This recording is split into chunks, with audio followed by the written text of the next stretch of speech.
So you all are inside of this hot, humid temple that seems to be some sort of relic of an ancient lost time. Much of the perishable things are destroyed and falling apart with time. You've already been on top of parts of like stonework even that has crumbled beneath your feet. There's very little about this place right now that's inspiring confidence with every footstep. You hear a cacophony of bugs kind of floating about and buzzing you. There's the loud din of the water pouring through this river that seems to cut the temple in two, as well as these ethereal drums that seem to just be filling the air, but not have a location from whence they are beginning. And we will pick up back at that point with you all looking towards another direction to move. There's a small bridge ahead of you.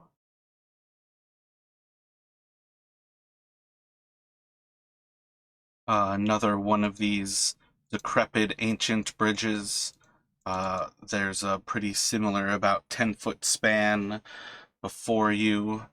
And feel like the light right now is cut for Ezra's produce flame in his hand.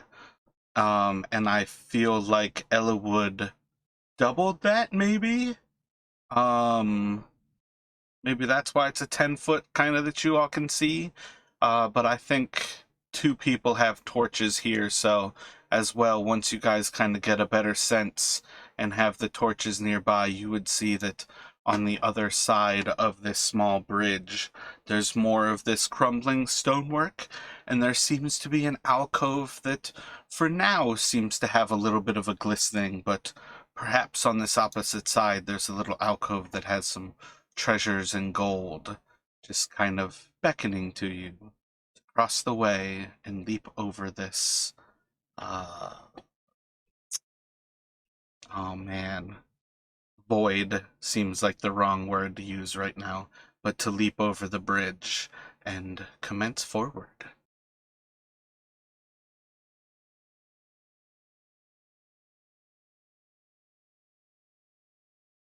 So these plants to the south, these would kind of prevent like a running start, right? That's kind of blocking our way south, or is that kind of, can we uh use that too?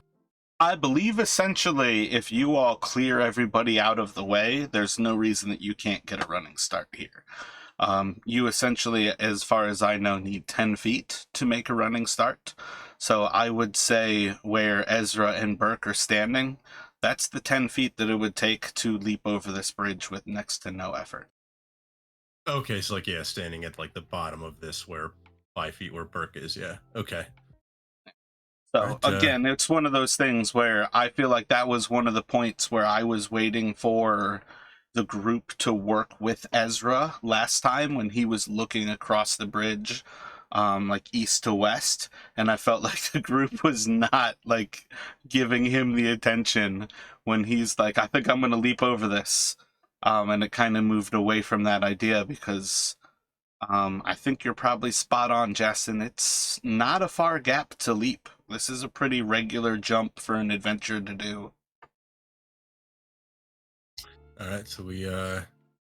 So I can volunteer to go first if we want to clear This out is some another space. one of those situations where, by and large, the actual tokens, especially if I'm running 3 tokens, are not nearly as important as you all describe what you would like to do. So you can have the group separate and you can prepare to take a leap, a running jump over this little gap, trying to keep away from the boards. You can easily spot that at least part of the opposite side, the stonework is actually crumbling already, and that there's wood supports beneath it. So if you want to make the running jump over there, I would say make a pretty much just roll a d20. You're looking for a non one. Before you Okay. do that, before you do that, do you want to like take a piece of rope and then I'll like grab the other end so that when you jump across, if once you get over there, if anyone else struggles, then you can help pull them up with the rope, just in case. Yeah, because we'll have enough. Yeah, we'll have enough give. It won't. Yeah, that's a good idea. You're encumbering yourself with a rope. I'm going to ask for a not two. A Okay, one or and a then two is going to be a fail. all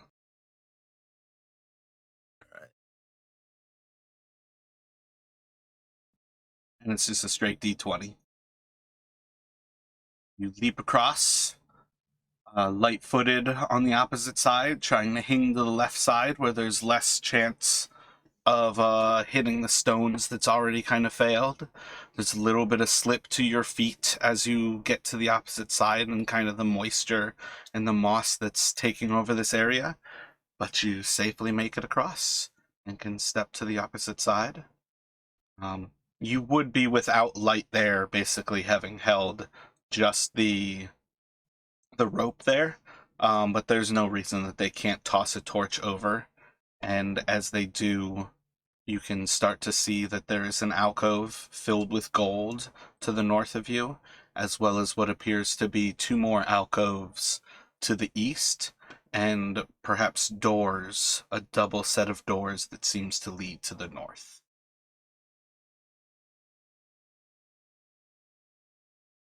right. So I'll keep a hold on the rope. I'll have the torch out for a little bit of light, and then I'll just wait for the others to make their way across. Ezra gets a running start and jumps over. Everybody else, it's the same thing, just a d20, a not two.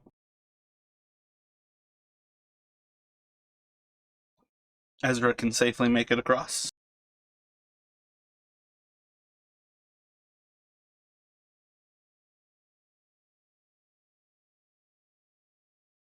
Galleon safely makes it across.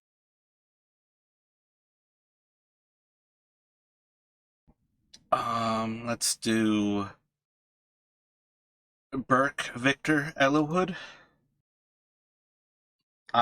So Ellawood will be the one who kind of slips to the opposite side, but you all can pull him back up. Let's see.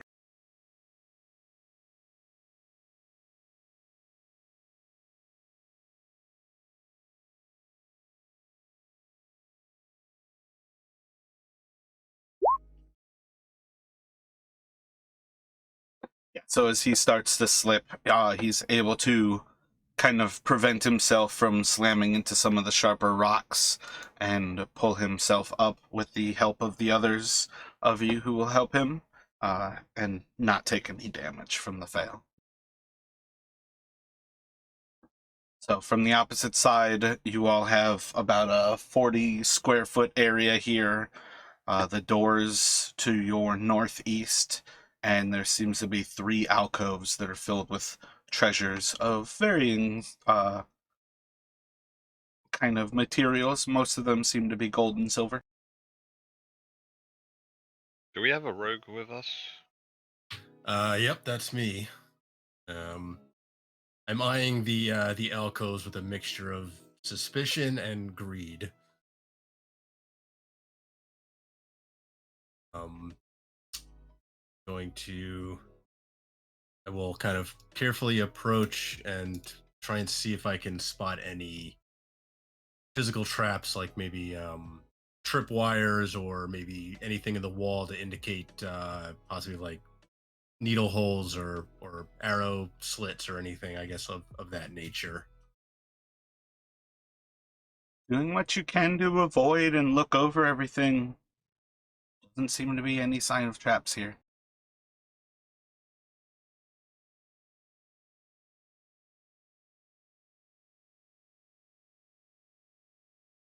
There's a certain level right now if you guys are controlling the other four or the other three players as well. So keep in mind that you have Ellawood, Victor, and Burke to do things with as well. Right. Can do Victor or I guess Ellie would what would they do they have detect magic?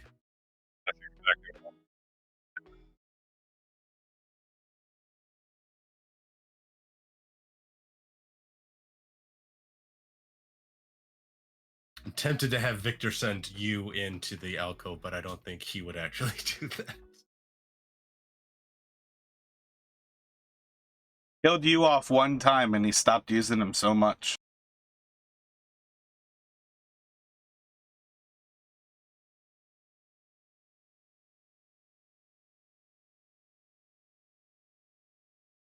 I mean, if they don't have detect magic, Ezra does have detect magic. Yeah, it doesn't look like any of them have it. Because clerics as well can have detect magic. Oh, okay. For some reason, I thought that was like a more arcane spell, but Well, I feel like the difference is I think Victor has ritual cast from the kind of warlock he is. I don't think sorcerers actually can have it either, though. So technically, looking for somebody who could ritual cast it is the most ideal. I think clerics have ritual casting. okay. Well, Ezra, I don't know if you want to burn a slot on this, but I don't need to. I have ritual casting. So it'll take a little longer. Yeah, so you all can sit here for 10 minutes, and Ezra can quickly see that. Well, actually, let me ask, does anybody care to do anything while Ezra spends 10 minutes to ritual cast? Guardian might just get the One second, Seamus, your microphone is breaking up and that was unintelligible. better. Much better.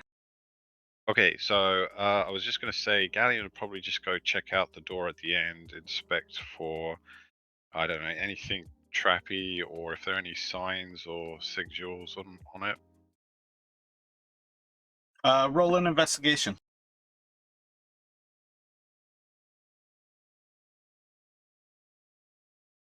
is that something Justin can help with?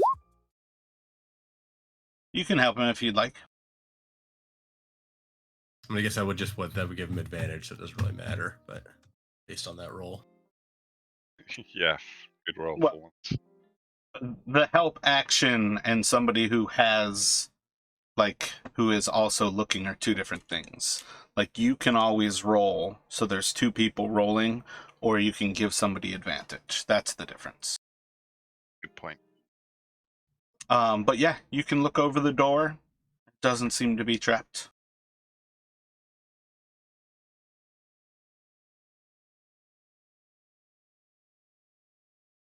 Doesn't appear to be trapped, so once you guys are finished inspecting all that loot, should be good to go, I think.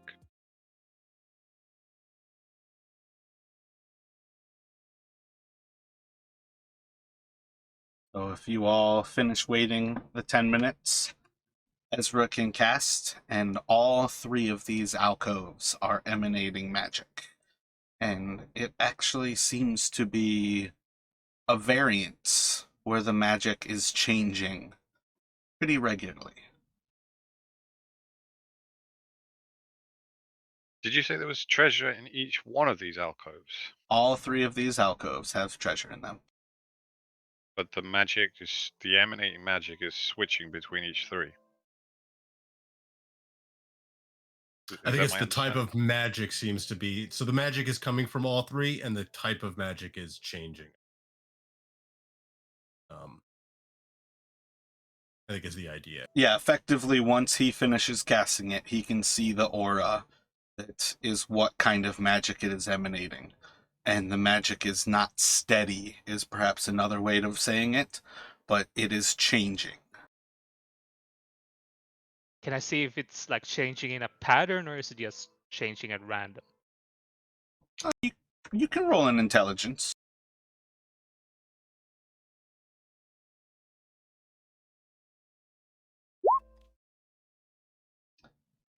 You don't seem to see any pattern to it.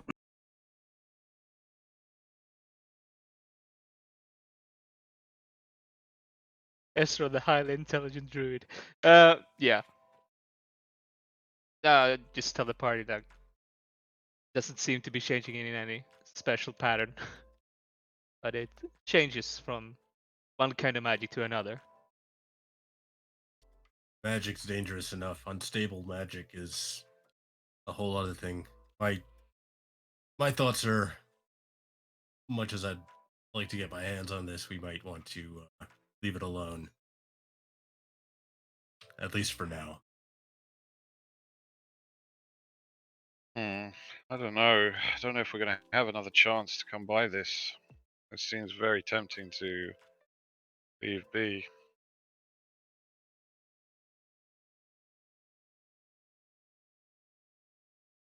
Ezra, and I guess Jason would turn to the other spellcasters as well. As like, any chance of spelling it,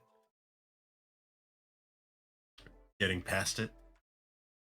Yeah, does anyone have mage hands or something like that?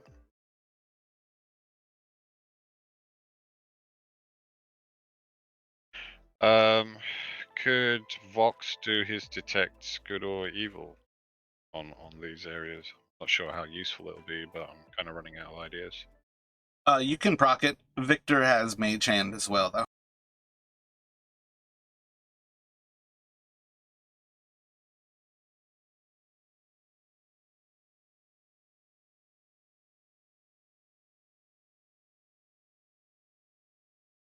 Are you going to use your detect good or evil? Yeah, I'm just doing it now. Hang on. There are no extra cents. There's nothing to experience any different here.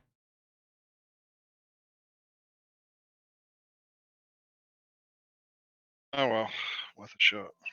Maybe it's okay. I don't know.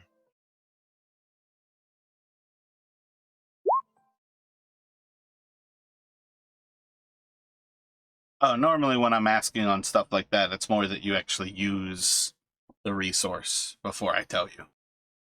Oh, okay, gotcha. Asking can I is completely different to me than saying I'm going to. Right. Okay. Cool. Because you always can. Yeah, I forget. I'm just being polite. Cool. Yeah, I'll it's remember like that. one of those things. It's like where I need to say, is that your final answer? Because I need you to commit to using the resource before I can give you the answer. No problem. I'll remember that going forward. So should we use mage hands then to just pick something up, see if it invokes a reaction?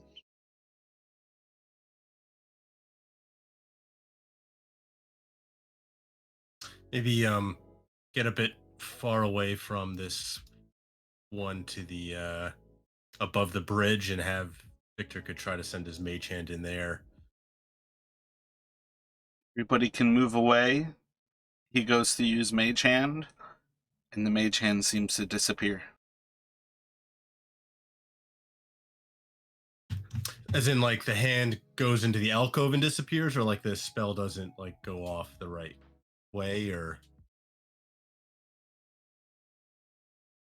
I think the takeaway, it doesn't necessarily. I'm not sure whether he casts the hand at the point or casts it in front of him and moves it too. I think it's a kind of moot point, but the hand seems to be dispelled, is perhaps how you guys can hear it mechanically. okay. But the hand fails to actually exist or to manipulate any of the gold objects, any of the objects inside. For whatever reason, it fails. Right, so unless anyone's got dispel magic, we better not touch it.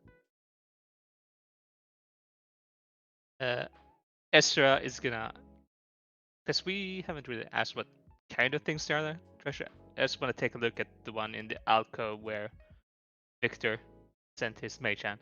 Like, what kind of items are in there? To be more precise, like, are there gold? Is it rings? Is it what?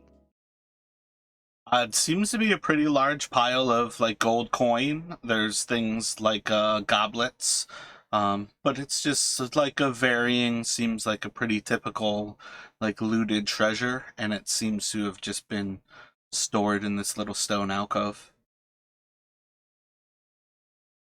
If Hamsa did come this way, then it seems like she likely left it alone. Perhaps we should follow her lead, given what we've seen of her own abilities. Does Hamza care about gold? To be fair, I feel like Hamsa cares more about power. than she does about riches. That's the impression I got too. What you guys told me. What about this presence of magic keeps changing between each? Would we been able with the detect magic that Urza had up? Would he been able to sense when Mage Hand went down what presence or of magic was in that alcove compared to the other two? Or are the other two the same? Is it just one that changes? You know, because it could be it's just catching it at the right moment is the key here. There's not a time frame that he can pick up. He didn't actually notice any sort of pattern to this. And he's not going to notice it any different when the mage hand goes in there. Ezra's not seeing the pattern, or if there is a pattern to be seen. Damn. Well, that's me out of ideas. Do you all think Victor, Ellawood, and Burke are all as cautious as you are?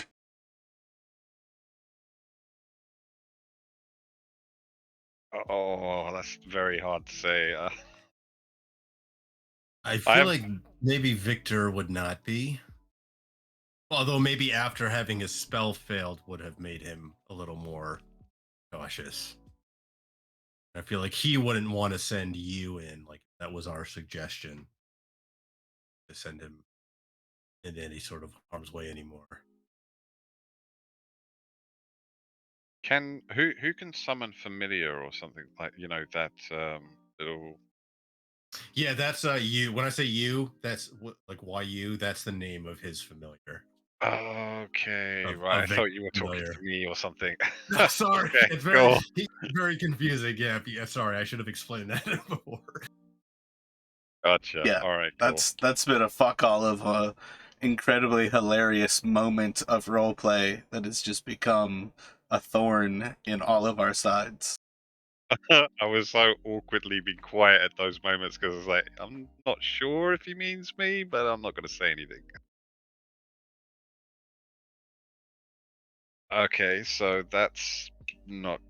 So we're saying no to using you, right? Is that what you're saying? I think Victor would definitely be hesitant, but especially after Ezra explained about the sort of the magic that he can't quite get a hold of, and I don't know. It seems like Jason's no magic user, but it seems like something's going on with like whatever it is. There seems to be hundreds of gold coins for the taking right here, and you cost him 10 gold in materials to summon. I feel like Victor is tempted. Can we try to persuade him to do it? Oh, hang on 1 second. The mage hand that we used, does that cost 10 gold to use each time in materials? Is that what you're saying? No, Oh no, I'm his talking about his familiar. Okay, because the reason I'm asking is could we not check mage hand on the other two alcoves, see if there's any difference? It's the same thing. You're finding there is no magical means to take these things away from the alcoves. What about if we got like a rope to try and lasso something? It doesn't have to be the whole lot, but just some of it to scoop some of it off the alcove.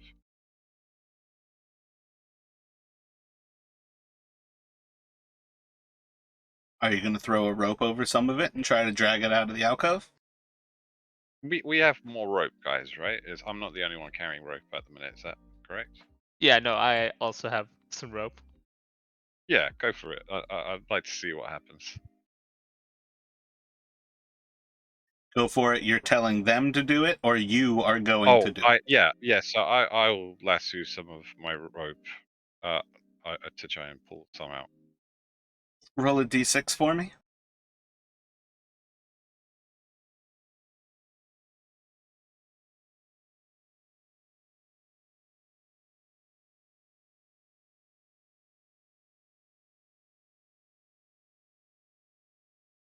Right down the middle.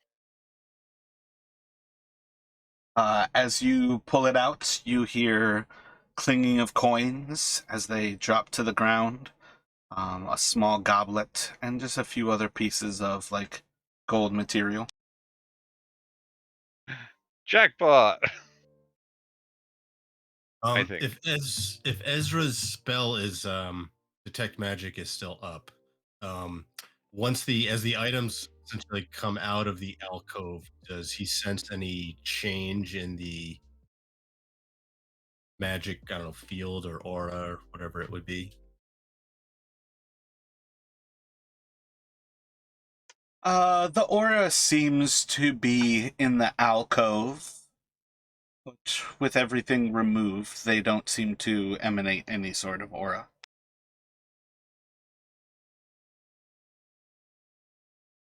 All right, Galen, you want to go ahead and try and pick that goblet up? Yeah, I guess. Yeah, sure. Okay, so I'll pick up the goblet, I guess. It's a small golden goblet. Seems very similar to like something that you might like have a like a sherry in, like a small glass of wine. Perhaps something that you would do like a oh man, I'm trying to think of like the egg that you like partially hard boil an egg, a soft boiled egg, and you cut the top off the egg, but it seems like it's just a small golden goblet. Nice. Nothing's happening to me, everything's fine. Oh, you're already dead. What? Nothing at all happened. You picked up a goblet. Oh my god, don't scare me like that. Thinking of Indiana Jones when he picked the wrong one. Yeah, exactly, right? And we didn't even do the whole swap over with a bag of sand. Okay, so if that worked, then maybe. I mean, how much is still left? How much did I manage to get from lassoing? Or is it all gone off that alcove now? Is that what you're saying? That's effectively getting everything out of the alcove. Right, so There let's doesn't just. appear to be anything else there. So can we try the same thing again on the other two? The rope's okay, I take it, yeah? Yeah, it is. Okay, can we try again on the other two? Go for it. Roll a d6.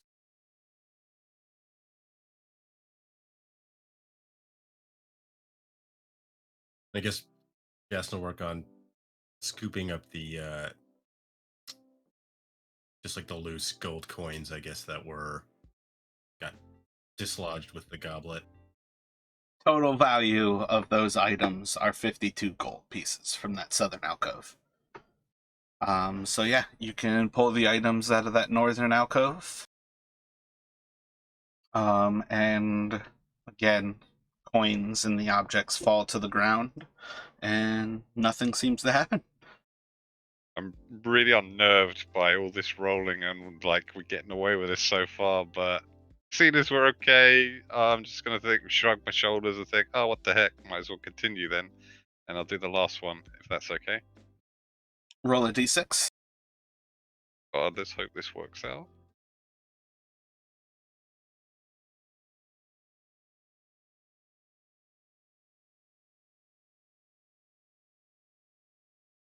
Objects fall to the ground and seem to be removed from the protection of their magical spell.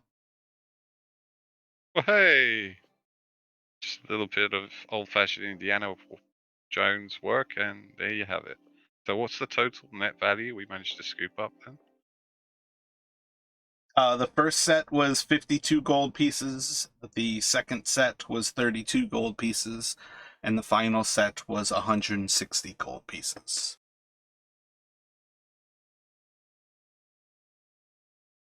52, and then the other two. Sorry, I was just trying to make a note of this.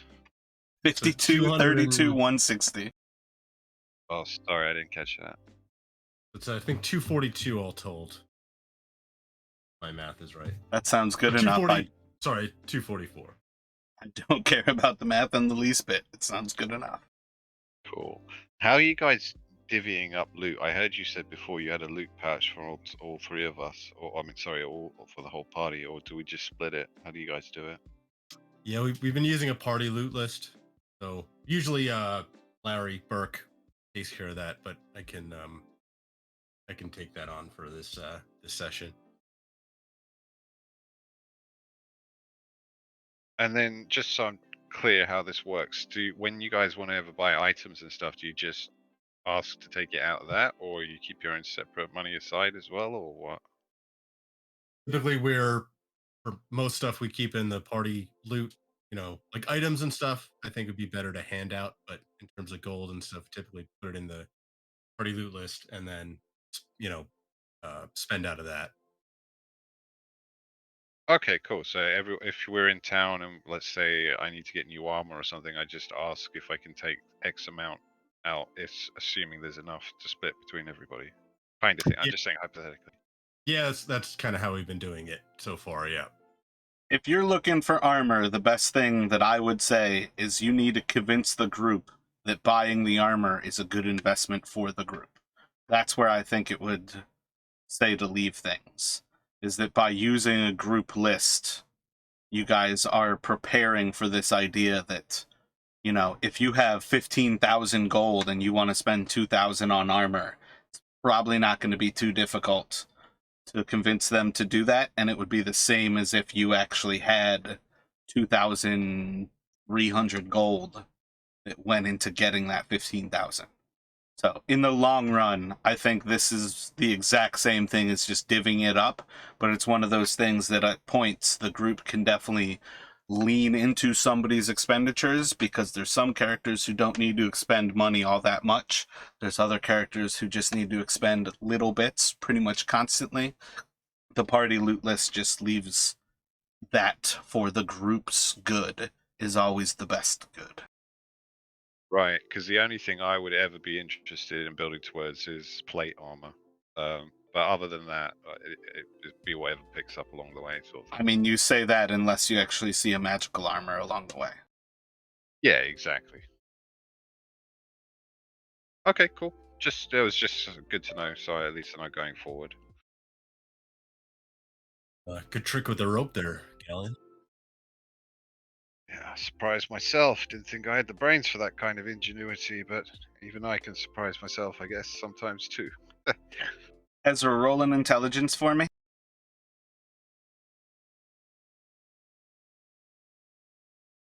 The rope served no purpose at all. You guys were still risking the magic of the alcoves. I tell them as such. It was probably a paladin thing, you know. I just thought I got some. My god was probably looking out after me or something. Dumb luck.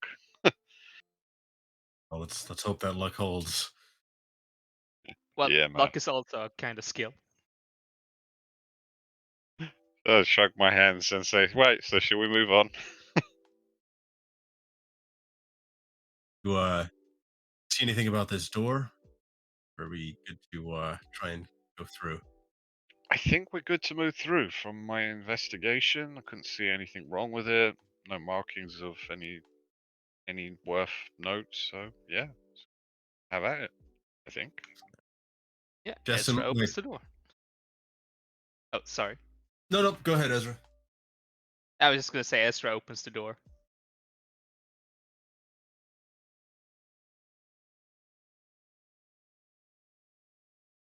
Roll a d8.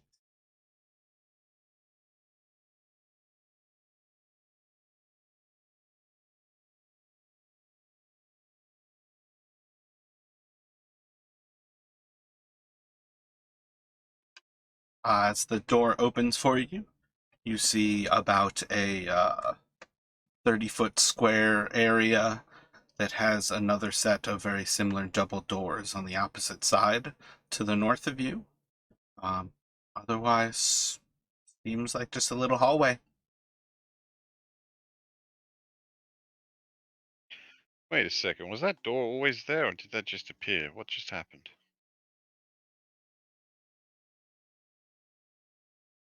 What are you asking in relation to? So this area to the north just appeared, or was that always Oh, there? Or that's because you opened the door. Yeah, Ezra opened the door so oh, you guys would cast light up to through this hallway. oh, sorry. I thought. You know what? I thought there was a door. The door we were talking about was to the east. Sorry. No worries. Ignore me then. In that case.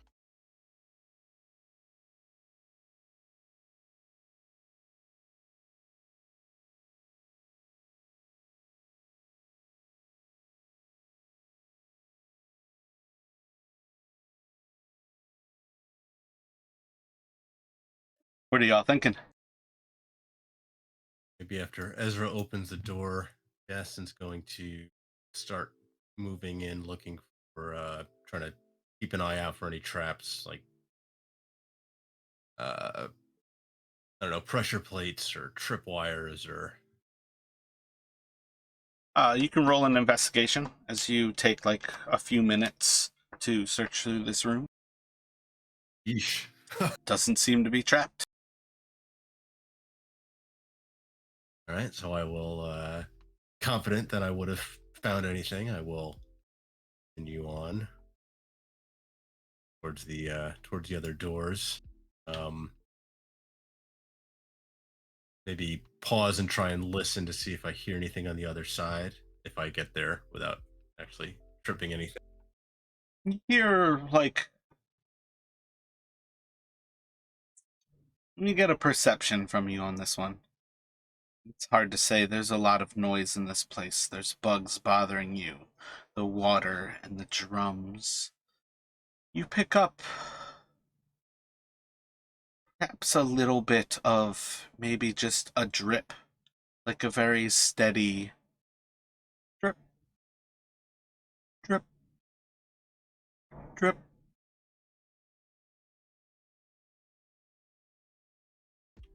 Hmm. All right. I'm going to go ahead and try open the door. Roll a d8.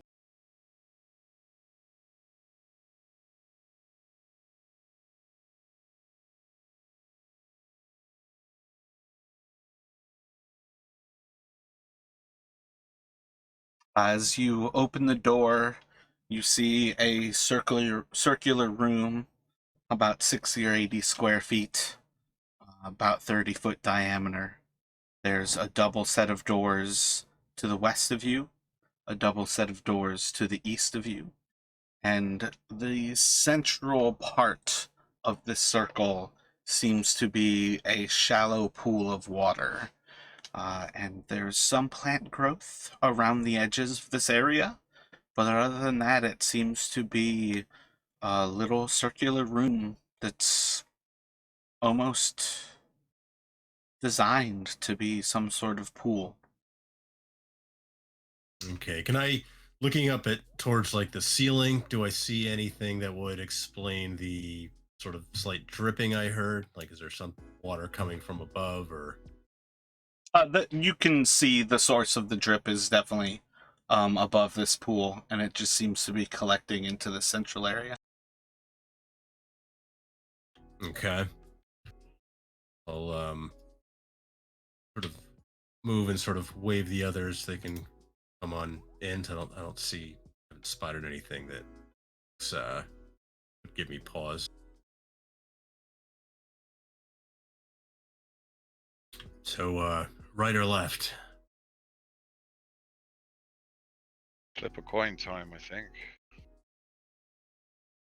Is there? Can we tell how deep the pool appears to be, or how clear or muddy is the water? It seems pretty crystal clear, and looking over it, it doesn't seem like it's much more than maybe ankle deep. Could Vox check the door on the right to see if he can hear anything on the other side? You can roll a Like perception. Callie.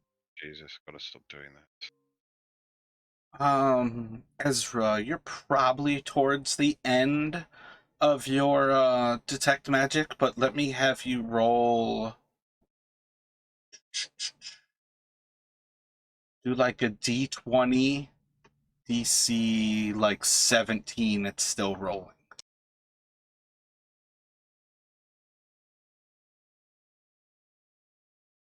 So as you step into the room, as Justin opens the door, you just have the faintest flicker of magic from the water, and then it disappears.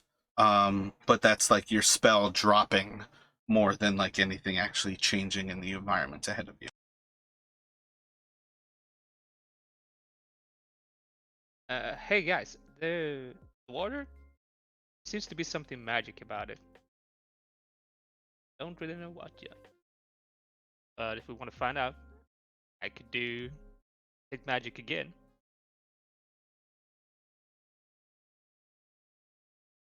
If it isn't burning your spell slots, I don't mind. Do we want to I don't know if we're trying to find Hamsa, do we want to spend the 10 minutes? Well, I think Hamza is going to be long gone on her journey wherever she is on this route path. I don't think 10 minutes is going to matter too much. I mean, she does have a day's uh, head start on us. Exactly. Caution might be the way forward.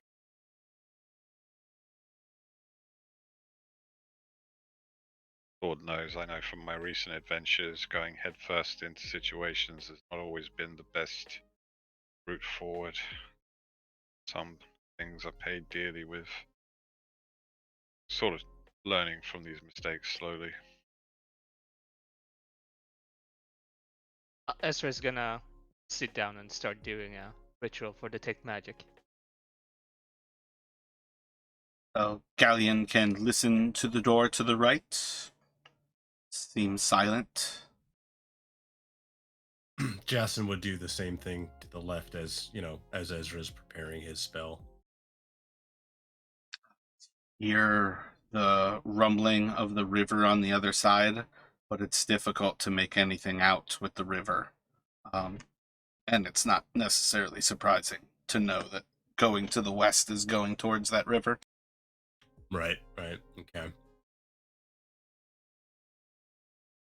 And can we see anything in these bushes or anything of note or value or anything hiding there at the back of the pool? Doesn't seem to be anything in this room. There's stonework. There's like same kind of stone scrolls in the walls, but otherwise this room seems to be whatever is flooding it and a crossroad between where these doors lead.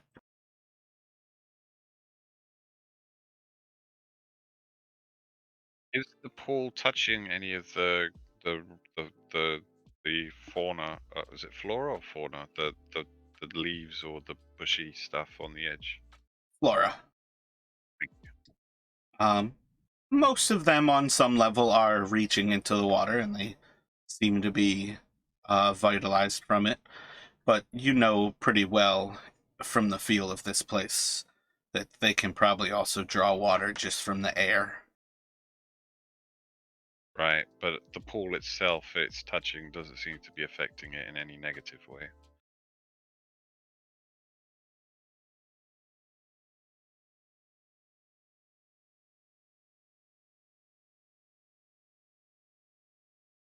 Otherwise, sitting back and waiting for him to finish.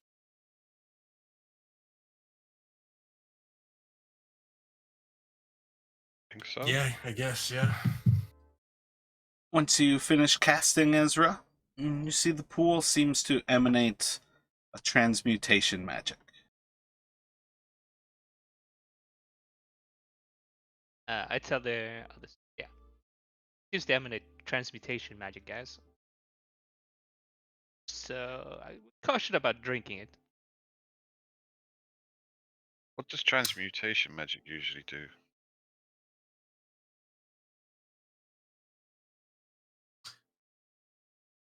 Can Justin wants to take a silver piece. No, maybe a copper piece, and he's gonna flick it into after Ezra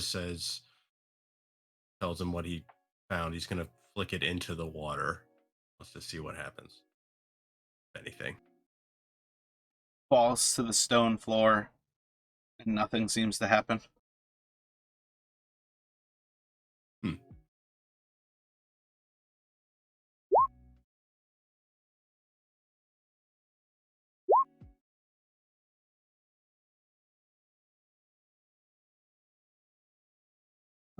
Elwood could share with you all that transmutation will tend to alter things. But it's definitely like a changing something from one thing to another. Okay, so stay as far away from the water edge as possible.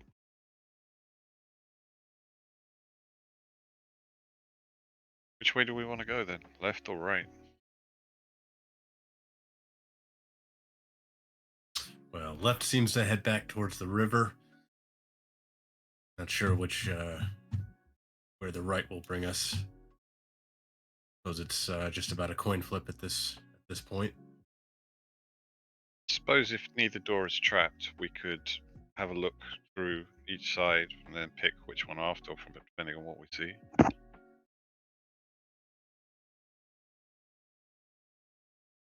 I guess Jason would maybe check for traps on the left door.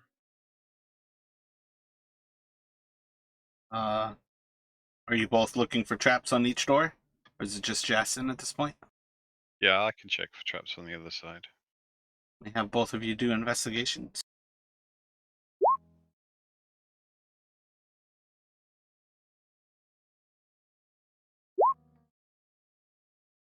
Oh, Doesn't seem to be any physical traps on these doors.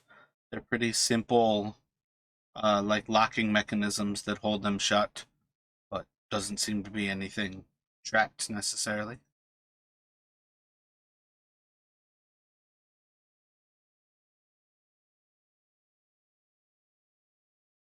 okay. Are I you guess both opening the doors?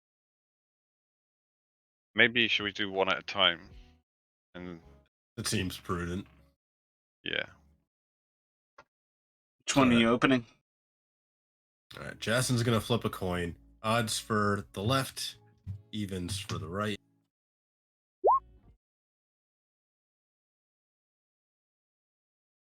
So roll a Jason d8 go for me, to- Jason. I feel like that could be bad.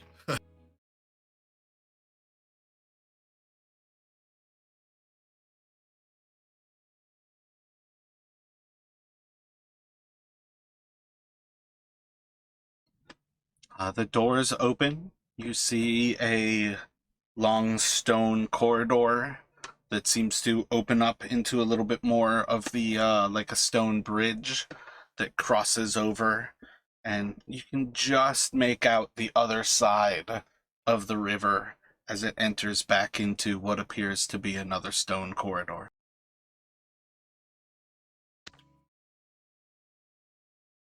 should I? I was going to say, before you continue down there, shall I just open the other door now just to see what we can see inside, and then from there we can go one way or the other? Okay, so Jason will sort of back up into the room with the pool and wait as Galleon opens the door to the right. Roll a d8. The or Galleon, sorry, or anybody does Galleon. matter.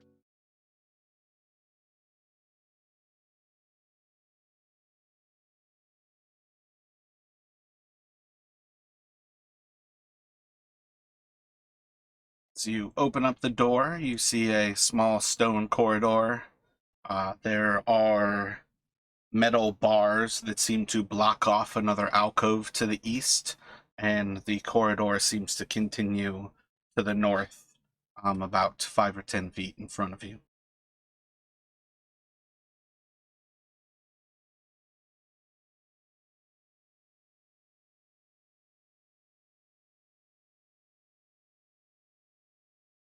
Right, Yeah. now what? I see what looks like a stone bridge on my end. Galleon, what do you see over there? Well, it looks like I can't quite describe it. There's a barred area holding something in an alcove, and then the left of that, another pathway further north. Might be worth having a look at what's behind this barred area. Well, first being careful that it's not trapped or anything. I have a feeling this is dangerous, perhaps. Are you walking through the water, Justin? I was trying to like essentially avoid the edges, like along the corner I got you. of the road.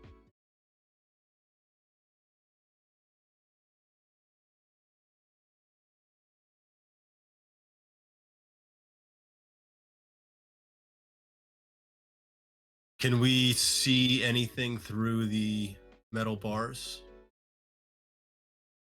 There seems to be a few like wooden crates that are kind of set about.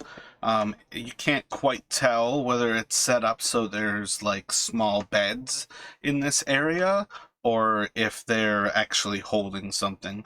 But they basically seem to be like wooden boxes that are locked up here.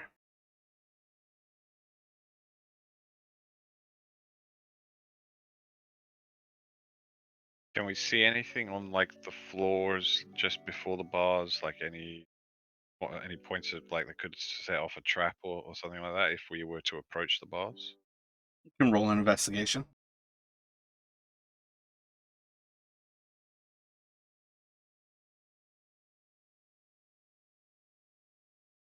Doesn't seem to have any sort of traps, any levers or anything.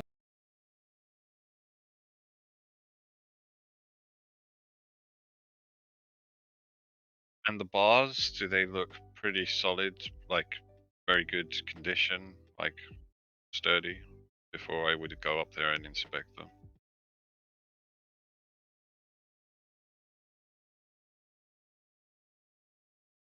Yeah, they seem pretty sturdy. With that investigation, they seem like nice solid bars.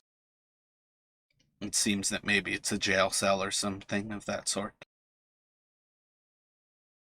How far apart would you say the bars are? Like, would a cat be able to fit between them?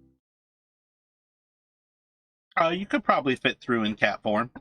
It's probably like generally fist size. I feel like that's about the size of a house cat. What about you? Or is that burning through resources to call on you for this? If you didn't want to risk yourself as a...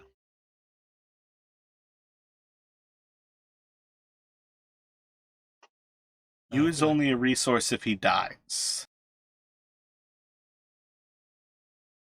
Oh, okay. Well, that's not too bad, I guess. Right, guys? But in role playing Victor, Ty has been quite reserved with using you of late. And that's kind of the weird part about playing it as such right now. Ah, okay. Trying to be like, not to have him just now start using you all the time and then. Yeah, we need him to remember that at 10 gold, it is not a resource that is something that he needs to hold back from. There's a reason he's got a familiar, and he should be using it, but I think when you're role-playing him, he is still at present not really using it. Okay. Ezra will, unless anyone has objections, Ezra will turn into a cat and move into the cell.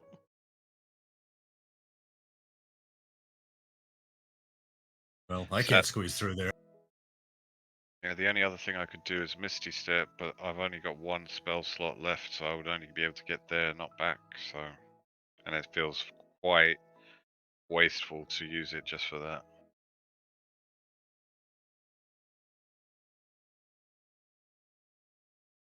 Can I see is there like a padlock or anything on the doors that would I could try to unlock? Yeah, let me go for this real quick. Ezra, what is your end game in turning into a cat right now? What are you thinking? Well, I was thinking of going to investigate inside the cell. Well, I mean, I could probably see from outside this, so think about it. See if there's That's what anything I'm getting at. Is like you can go in there, but without a plan, you're like throwing away at least one wild shape, if not two, just to go through here. So I'm not sure exactly why right now you want to wild Yeah, no, shape it. I got a little bit ahead of myself. Should probably see what's inside the cell first. Yeah, are these crates padlocked? Are they just sealed and they could easily be opened from glancing at them? Can't really tell whether, again, like whether they're like set up as beds or whether they are set up as like storage. It just seems to be like wooden boxes inside of there. But I would say Justin can go for an investigation and see what he can tell from the bars here.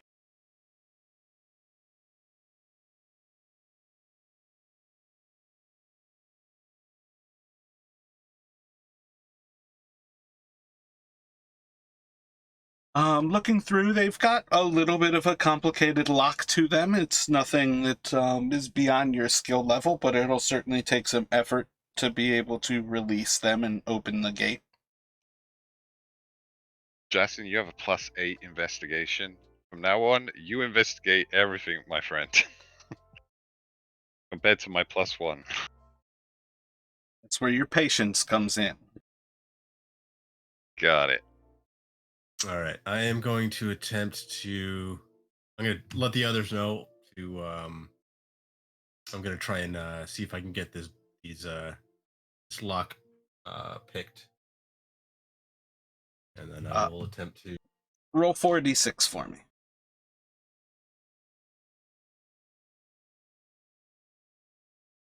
Takes you a few moments as you kind of move into the lock and start to feel the insides with your picks.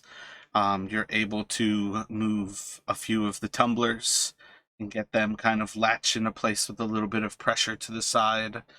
And a door doesn't seem to be opening before you feel that there's another tumbler that's actually springed from the base. And as you hit that fourth tumbler, the door pops and freely moves. You can pull it out. Okay, I'll go ahead and do that. Back to it. It was a little tricky, but I think I got it. As he opens the door, Ezra, you would see that with the door swinging open, there is magic emanating from inside of this alcove, and it is actually filled with gold.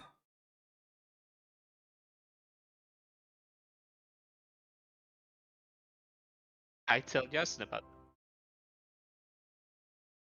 the magic. Can I tell what kind of magic, or is it just like It's the same thing as happening previously, where it's just like a shift in magic in this area, and it is more confusing than it is clear what's going on. Oh shit. Time to get the rope out again. Gallian, get the lucky rope?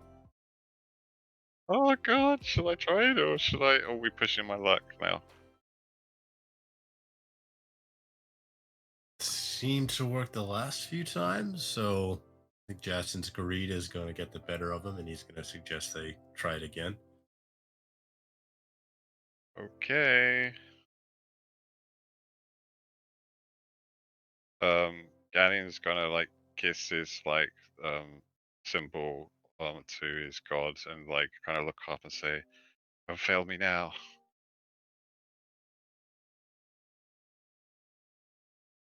Roll a d6.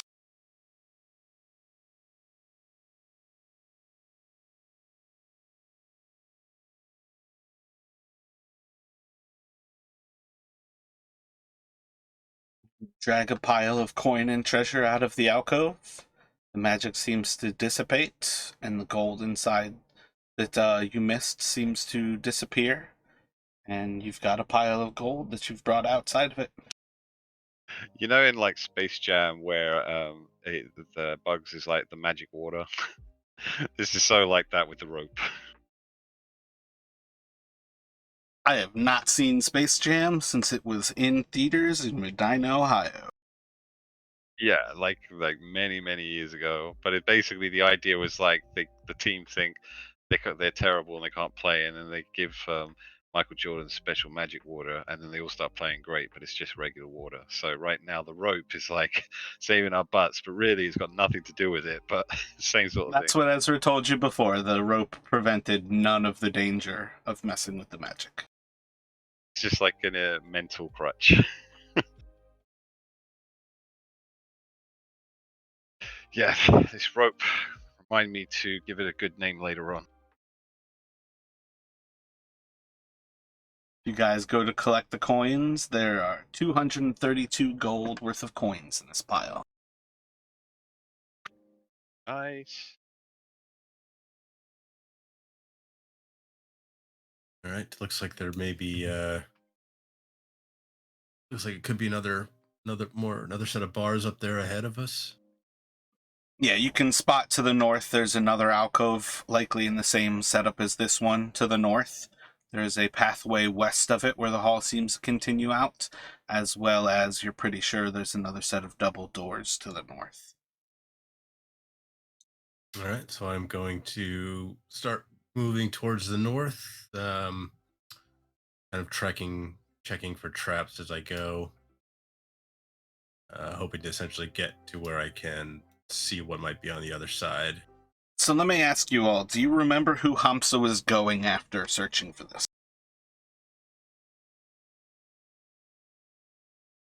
Well, Galleon definitely doesn't. Wasn't there a wizard that Have you started to gather that there are not physical traps in this place, that they are all magical traps? The danger here is either environmental from the place crumbling, or they are magically protected things. You guys can, like, tell me that in general you're looking for things, but as you continually look for traps, you're just finding it's a waste of time. There doesn't seem to be any physical traps holding this place at bay, but there is magic almost around every single corner. Cool. So we check for magic, and we use my magical super awesome rope to save the day. Got it.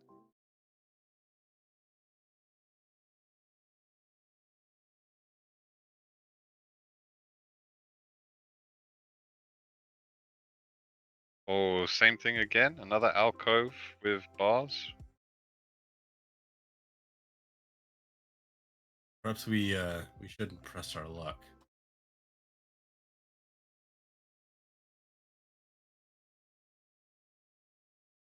I miss Victor and his greed. Not Victor, Ty. Um. Well, we should at least. Is this the same again? It's another alcove with more boxes locked behind bars. Seems to be another little jail cell that seems to be locked, and it's got a couple of boxes on the opposite side. There's doors to the north of you, and then a hall that seems to continue off to the west before you see double doors in the distant darkness.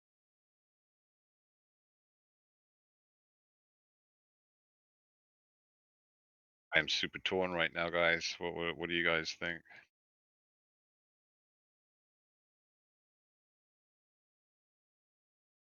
Well, Ezra, what's your take? All this magic's a little beyond my ken. Do you know what the ironic thing is? It's like the paladin's getting half greedy here. The rogue is getting more cautious. It's like a weird role reversal going on right now.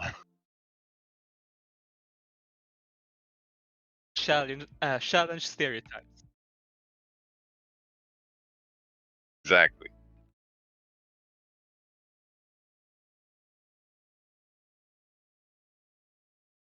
Uh, yes. I feel like the magic so far, we've been lucky so far, I think, but I mean, if we want to try again, kind Could of we curious be what kind of effects there are. could we be alerting anyone to our presence by disturbing these alcoves? That's what I'm worried about. I mean, from what little I've seen, anything's possible.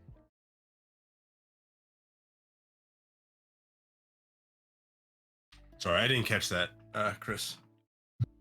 Alright, from what little I've seen, a random pattern of, well, chaotic mess of the magic. Anything's possible.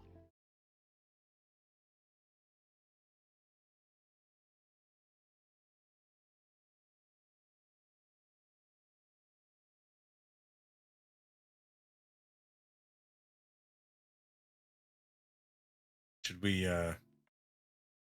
perhaps we should just press ahead? We've gotten a fair bit of gold already.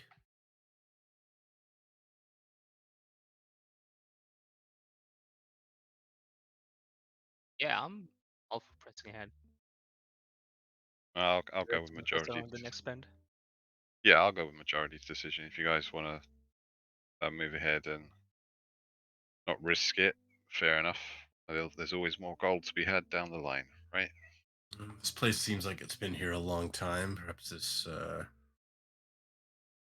might be able to get back here at some point. I mean, I feel if the rogue is telling me we should just like quit while we're ahead, then maybe we should quit while we're ahead.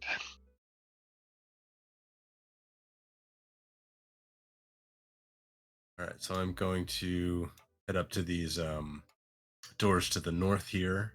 I will, I guess I'll go ahead and move to open them. Not having. Yeah, you can continue to look for physical traps. You find nothing.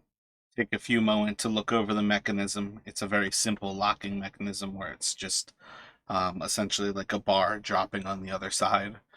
And takes you very little effort to move the bar to the side, and you can open the doors.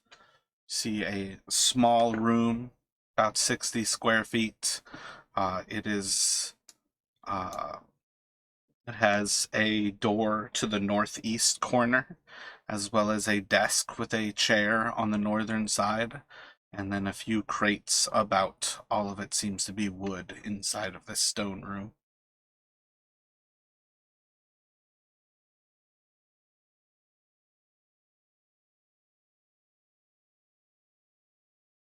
All right. Going to start. I think my attention will be drawn towards the desk immediately. Um, Any magic, Urza? Can you detect?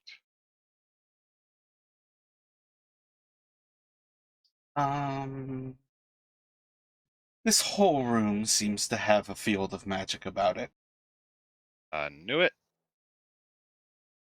It's just like bloody Aladdin's Cave of Wonders. do I? Is there anything on the desk that I can see? There seems to be a book that is closed on the center of the desk.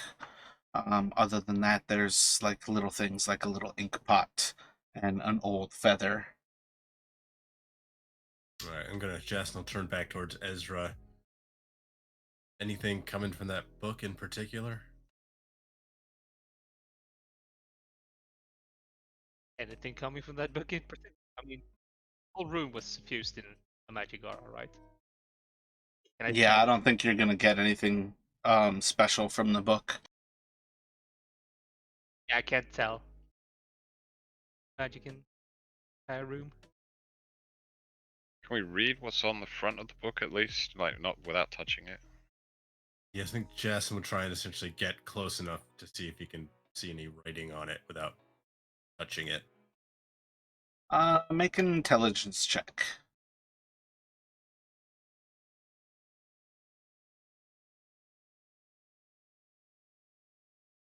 Nope. Forgot how to read for a minute.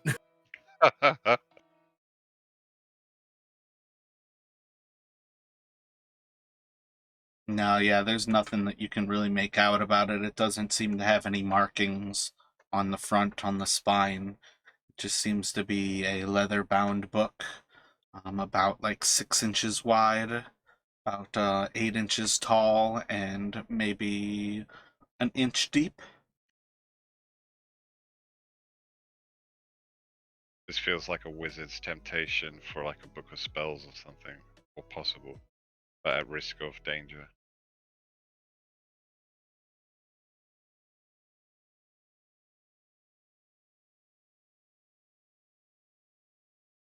Is there anyone in the group that would want something like that? Or risk that, even? I mean, if Edron was here, he would basically run up to it. Yeah, exactly. Same with Elliewood, I think. I mean, Jason's curiosity is definitely piqued, but also nervous about it is a spell book or something. It could be doesn't know enough about magic to confident that he could wouldn't be able to do anything with it. Yeah, Olin and Guardians. Victor are a sorcerer and a warlock, so neither of them necessarily benefit from having a wizard spellbook. So we have no wizards. I mean, Jason might be tempted to pick it up for Edrin to try and get it for Edrin. Edrin's not with us at the moment. We spent a lot of time adventuring together.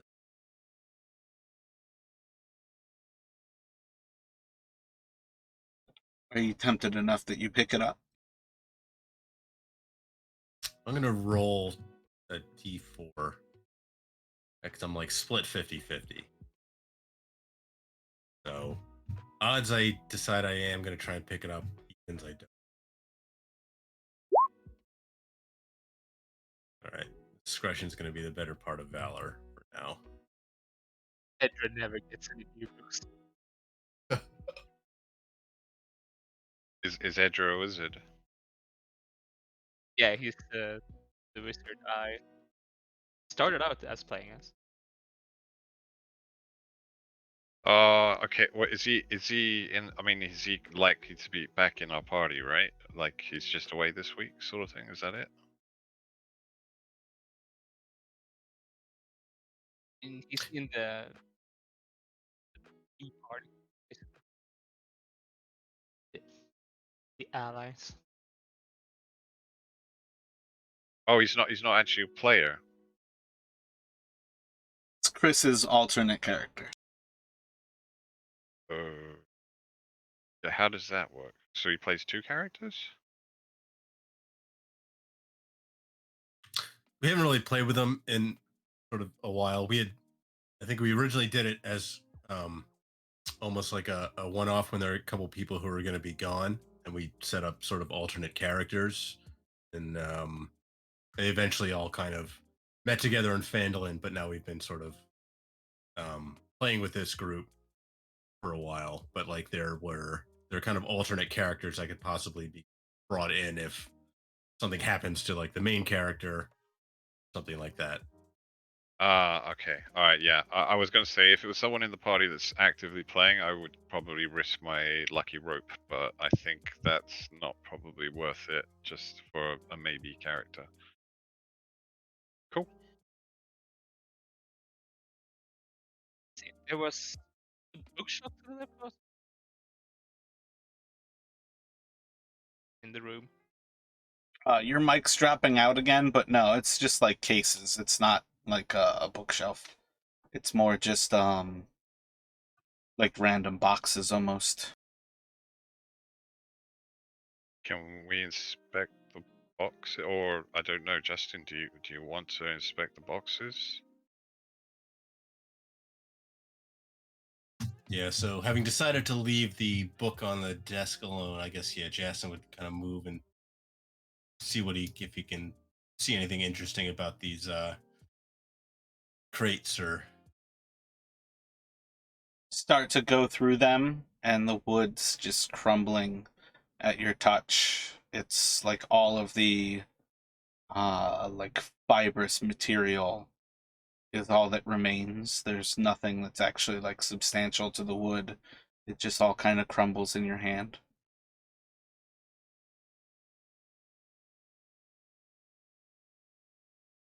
all right.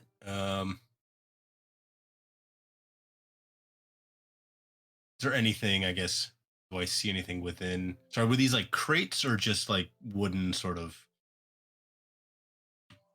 For what it's worth, they seem like they were maybe supply crates at some point, and that it's just been lost to time. Okay. Yeah, it's. I'll let the others know. Like, I don't know anyone's been in here in a long time. Whatever. There was anything in here, it's probably gone to dust now.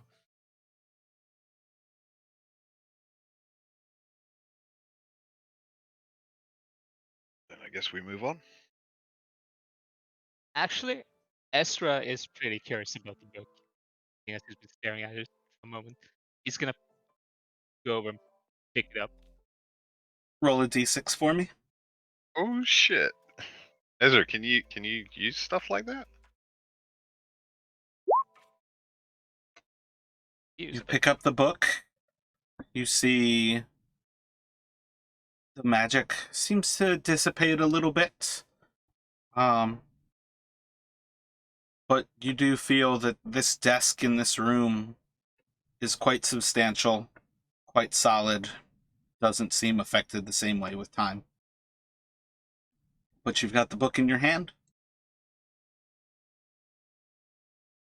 I'm gonna flip through it a bit. See what kind of book it is. It seems to have writing in it. Let me have you roll an intelligence check.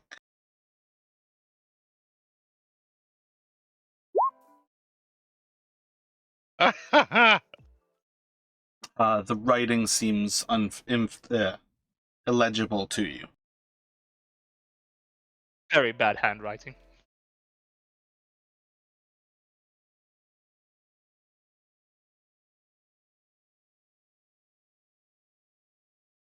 Could maybe either Ellerwood or one of the sorcerers or someone like that, like, take a look, see if they can make better head or tails of it?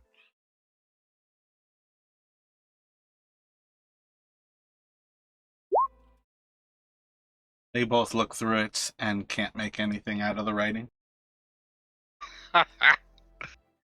We're a group of very highly intelligent individuals.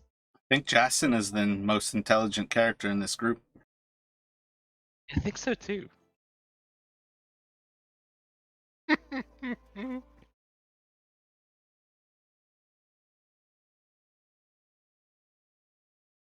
Justin, you want to do that little once over? All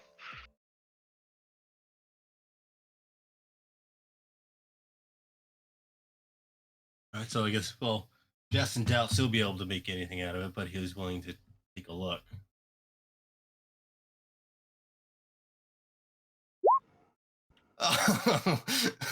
Nope. Oh my god, if the whole group has had a look at it, at this point, can Gallien, even though he knows he's probably the thickest out of a lot, but looking at his luck tonight, can he take a look? You can certainly go for it. It's just time. This will be hilarious if it does work.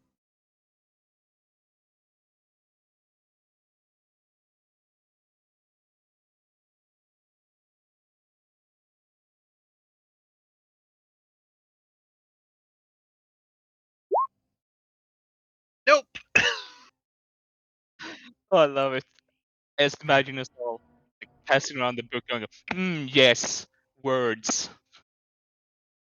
Galleon feels kind of really happy that he's among like-minded people and gives a nice silent smile and a nod to the whole group as he hands the book back.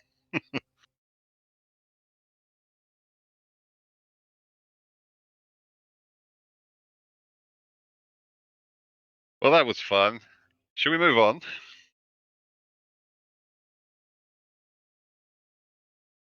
Sounds like a Sure. plan. I don't like lingering too long in here.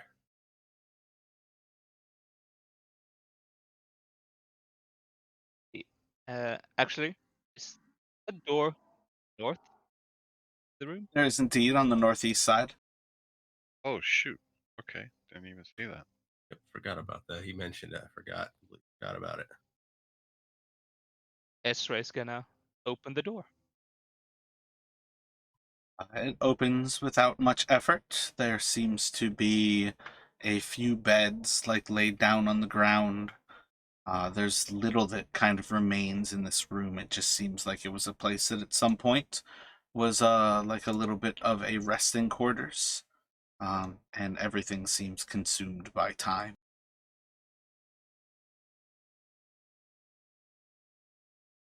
Ah, well, doesn't seem to be anything interesting here. Just a couple of beds. If we need someone to rest later, we can always double back here, I guess.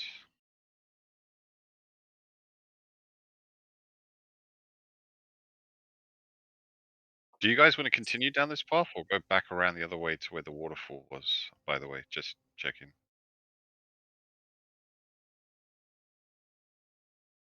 I feel like we should just continue down the path. See where it gets us. We can go see where this goes. Cool. Let me have the three of you roll a D100.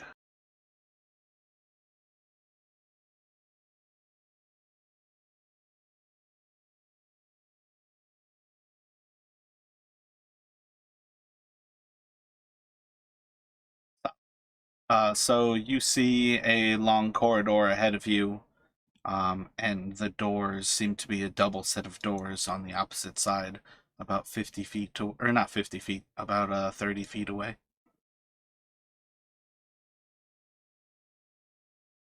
All right, so I'll start towards those. Still just sort of out of instinct, checking for traps. How much time has Urza's detect magic got left, by the way? You guys spent like 45 minutes inside of that room just trying to read the book. Oh, we are pretty dumb.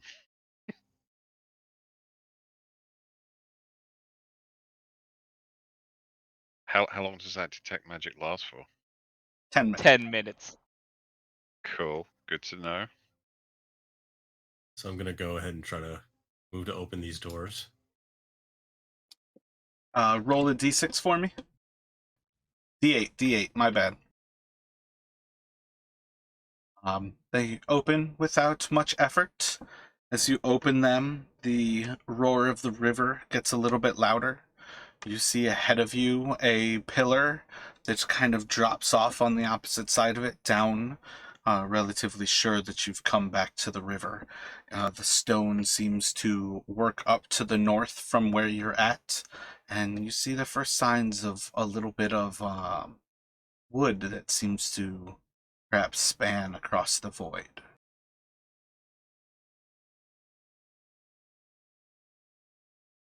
So the wood spanning across the void, does it look like also kind of like a bridge in disrepair?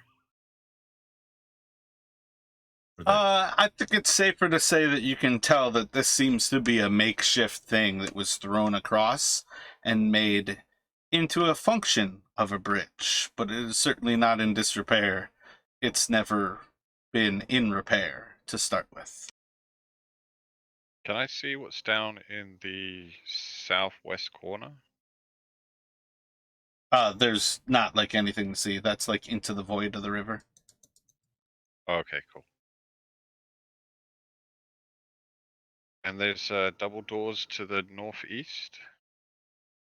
Yep, you spot another alcove that seems to reach up to the northeast. And are there some? Is this just because of the map? But is there boxes here in the middle and front? There's a stack of barrels that seems to have crumbled in on themselves.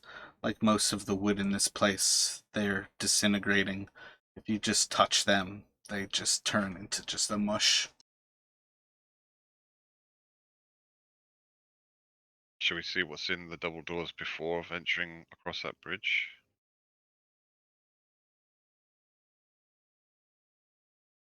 Might even be safer to even double back at this point afterwards to have a look across the waterfall. That bridge looks anything but sturdy. I mean, I could probably get across it in cat form. See if there's Mhm. anything. that other bridge did, what I could tell, it looked like it might have been made of stone. It might be more durable, but yeah, perhaps we should check these doors up here just in case.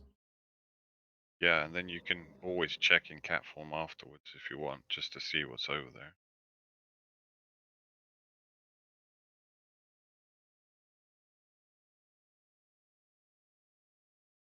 So I'll go to open these doors here.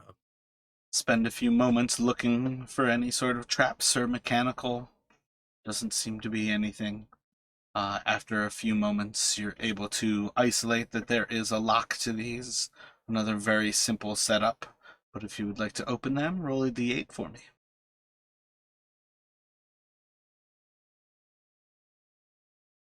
Pop the door open. You see a small room ahead of you. Seems to have a small, like almost communal table to the south. But otherwise seems to be a pretty empty room at this point. As if perhaps sometime it was where there might have been a congregation of whoever once occupied this place.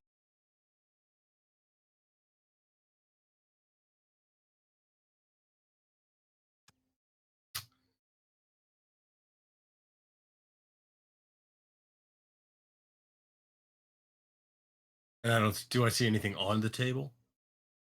The table itself seems pretty unremarkable, but you can take a closer look at it if you'd like. Yeah, I'll move in to try and get a look at the table. Be careful, this place could have magic in it as well.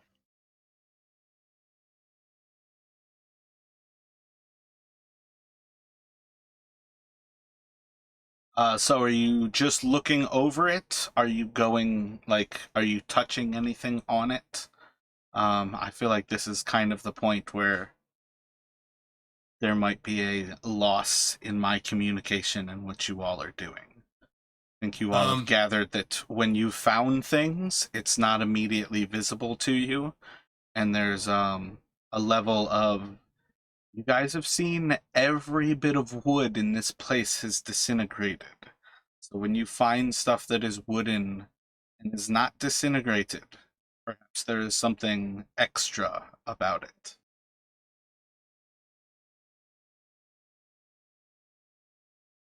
Yeah, like the desk in there. Like the desk in there that I made you all roll D100s when you were leaving.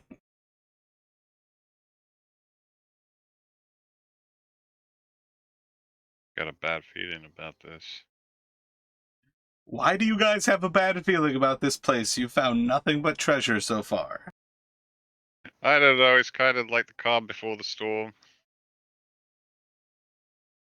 Yeah, so I think Jason's gonna reach out tentatively to like touch the wood to see, um, yeah, to see if it seems like as Roll, solid as it looked. roll an investigation for me.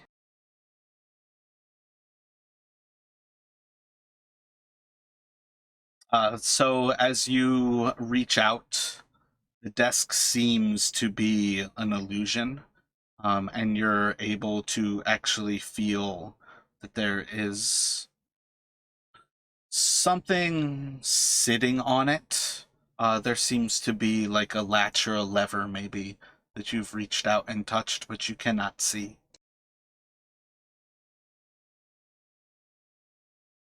Okay, I'm going to relay that to the others.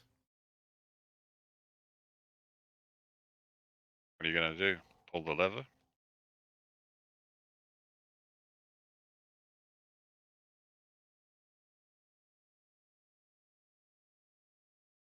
Seems leave it? like it would. It's been disguised like this. Perhaps it offers a way forward, or I, I'm tempted to pull it. Yeah.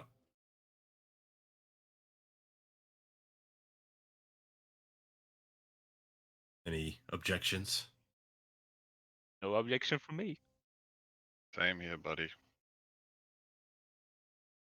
You pull it, roll a d6. Yeah, so I'll pull it. Oh, should have used my lucky rope.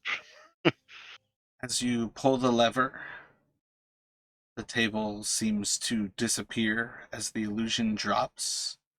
A small chest is revealed at the corner of that room, or I guess at the southern end of that room.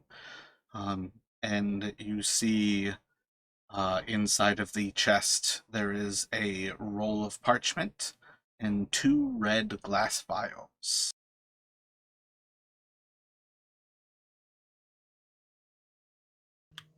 So I'm going to I'll move towards the chest and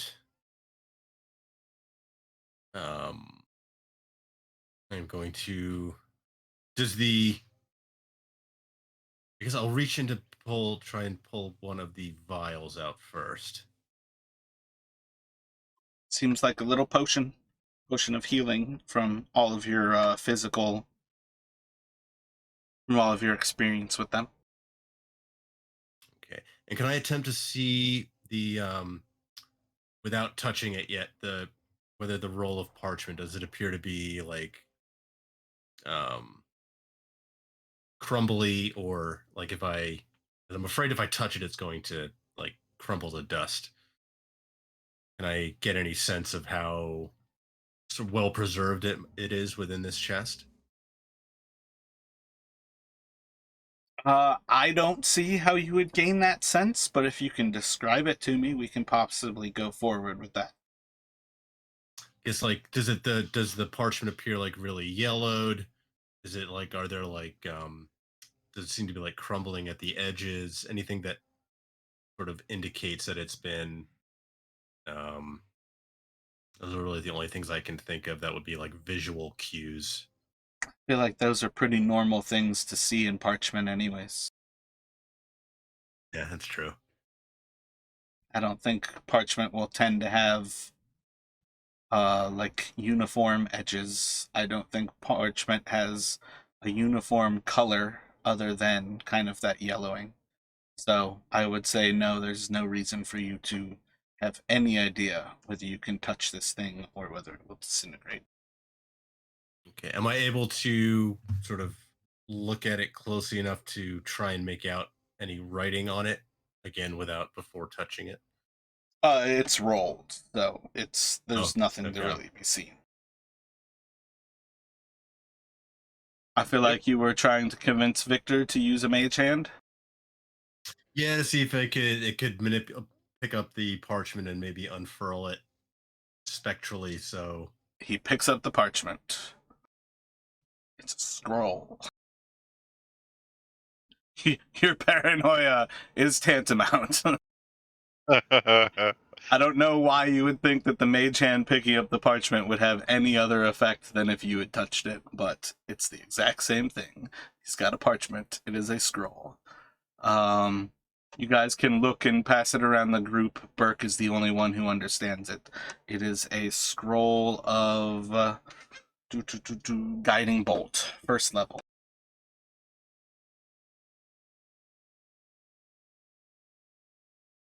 all right. So figure let Burke hold on to that scroll. I'll go ahead and grab the two vials. They're both potions of healing. I think I've already got a couple on my persons before I came to this adventure, so don't know who would need that, but I'm all good.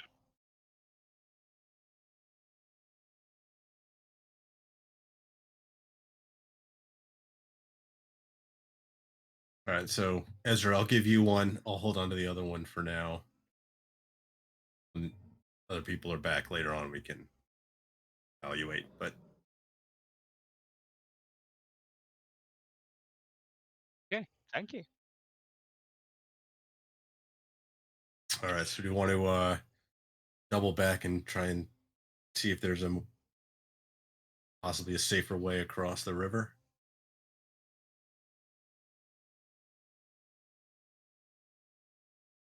Or did we want me to turn into a cat and cross the makeshift bridge?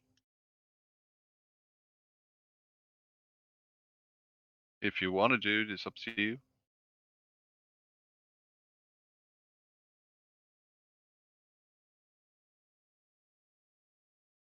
Can we see what's on the other side, or is it like too far?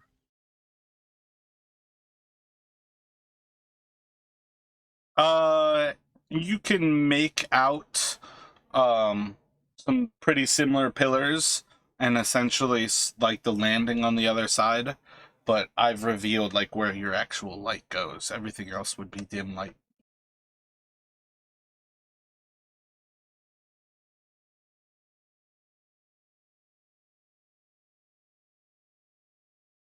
Yeah, no. We can.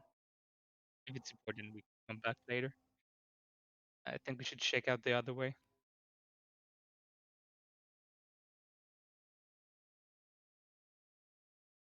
All right. Remind everyone to maybe try and don't let that pool of water touch you. No idea what kind of effects it might have, but Good call. I guess we'll head back that way towards the Other set of double doors to the left of the pool.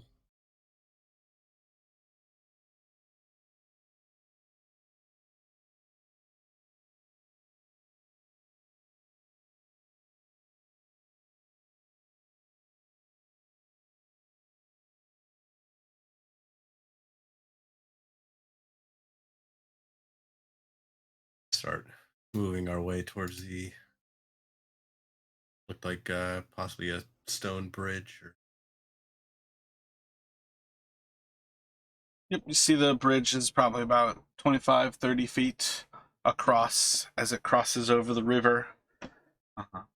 It definitely has some points where you can see that it's collapsing and the stone is failing, but otherwise seems to be a solid walk across.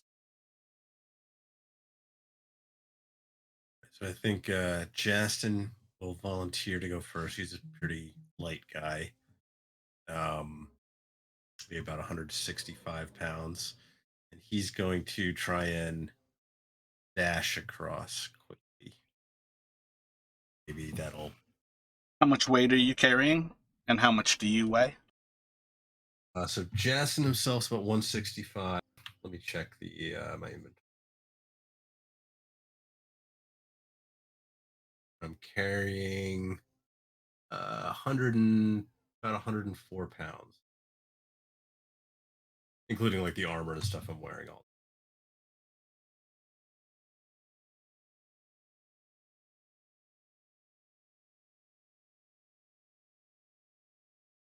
So if you are ready, you can start to run across the bridge.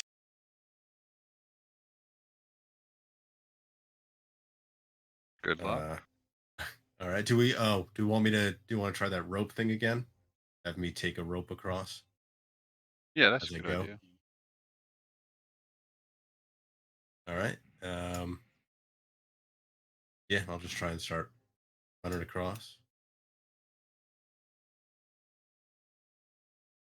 So as you run across the bridge, you're about that halfway point when you step down on the stone and fall through, catching yourself about halfway at the waist as the floor gives way below you. Pull me up. Pull me up. Do I? Oh, do I hold on to the rope as I fall through? That's perfectly fine. So I'll pull Justin back up. Might want to have like Burke help him. Yeah, you can. Some Yeah, in the strength long to it. run, the effort is not necessarily a problem.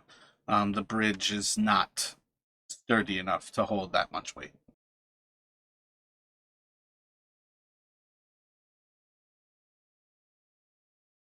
Well, if this bridge isn't sturdy, that one at the top sure as hell doesn't look it, but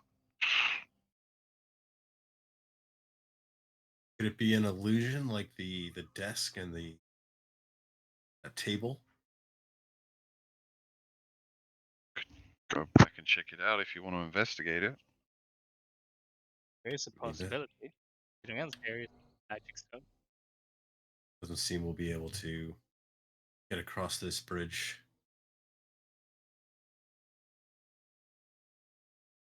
Yeah, I mean, like I say, it's all or nothing, and if the whole group can't make it, then there's no point if only one of us or two of us can. So I got my Misty Step, but for what use that will be worth, I can't get back afterwards either.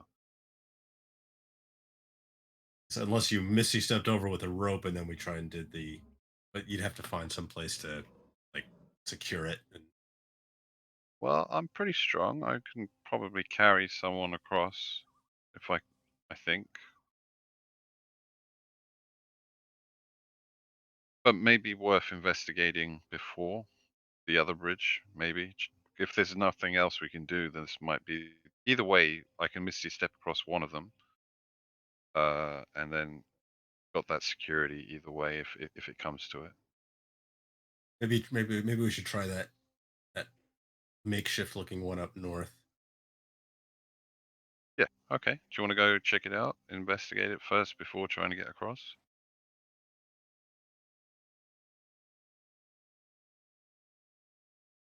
Yeah, I guess get back up.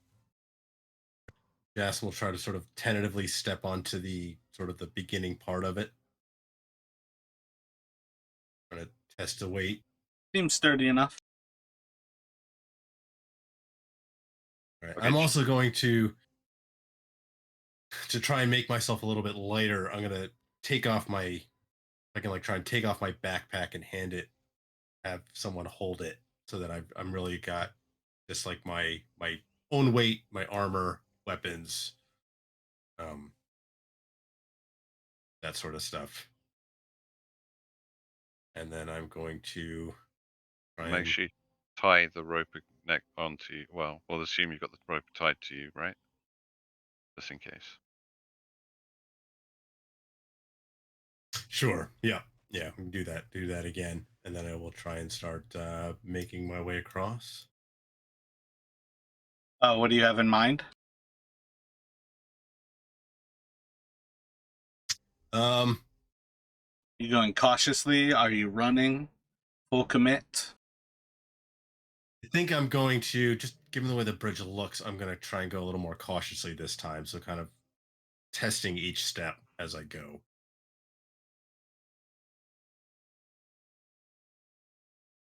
Uh, you make it most the way across before it splits on you from the other side. Roll a dexterity saving throw.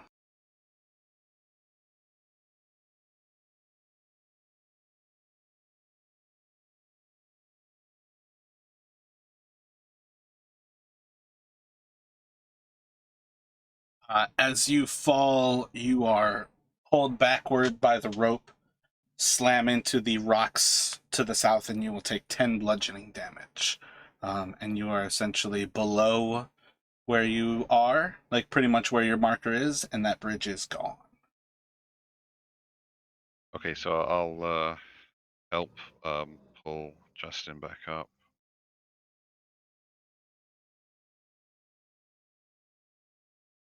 Do I see anything sort of as I'm down below the rocks as I'm getting pulled up? Can I try kind of look around to see if I kind of see if the rocks below me, if they look like there might be able to find any purchase on those and how wide the gap is to the other side? At the actual river, much of the gap is pretty narrow. Um, but that actually makes rivers more dangerous because it is the same amount of water flow. So you know it gets supremely deep here, and it's actually one of the most deadly kinds of rivers that there is. But the rocks are very slippy. There's moss growing on them. It's quite wet down there, and it is quite loud. Okay. And is are they able to pull me back up? Yeah, they can pull you up without a problem. Would Justin, when he was going across that bridge, been able to have seen what's on the other side? Like, was there anywhere he would have been able to tie a rope to fasten? I mean, you guys can see pillars on the opposite side very similar to the ones that are on the side you're on. But I Okay, would go for the same idea that he would not have been carrying a torch there. okay, all right. Okay, so basically it's a misty step across, and which one do we want to take? The top one or the bottom one? Roll intelligence checks.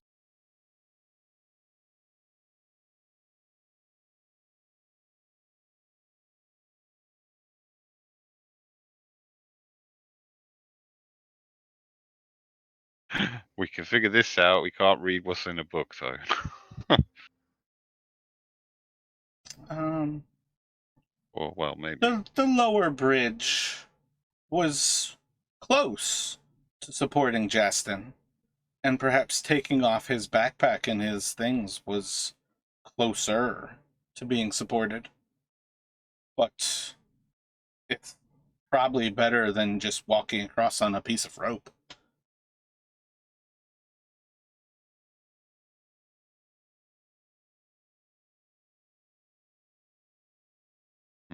Okay, so I s- we and how? I mean, if we took our stuff off, we're still going to need to get our stuff across the other side.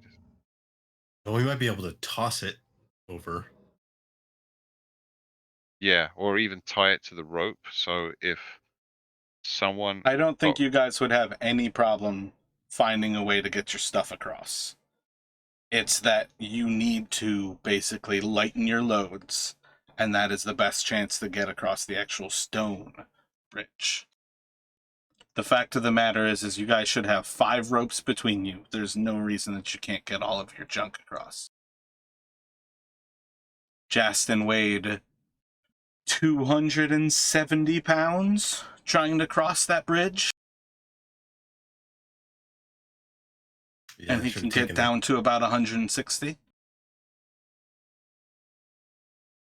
see, I still weigh about 200, even if I took off all my armor, all my shit. But you can Well, have the bridge and somebody else already being across. That's the difference. You don't want to send the heavy guy first, but you probably want to send somebody who's as light as possible first. Galleon, can you Misty Step to the other side? Yeah, yeah, I can. I mean, that is the last Misty Step I have, but I can definitely do that. Or alternatively, I can, again, making myself as light as possible, try a second time to get across, obviously avoiding the parts that have collapsed, fallen away. Again, I'll tie a rope to you just in case.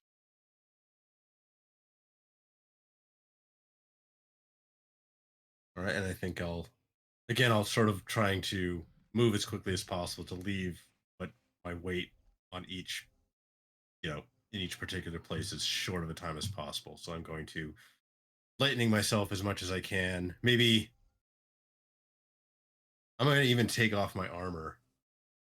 I'll take a minute to take off the studded leather, make myself even lighter. There's not anything nasty waiting for me on the side. And then try and dash across, trying to remember what I can of what. Yeah, I'll try and dash across. And I take it none of us has a bag of holding, that magical bag that carries like loads of stuff. I think we do now. I think we found one at the Dragon Horde up on Icefire Hold. I So don't know how does much stuff. yeah, go on, Sorry, sorry. go ahead. All I was going to say was like, yeah, what you were about to say. How much can it carry, and more importantly, does that weight does that the magical properties prevent the weight from adding, or does that or weight works exactly like normal when you put stuff inside it, Bag of holding weighs 15 pounds. no matter what you put in there? It would seem. Right. Okay. So there's an idea.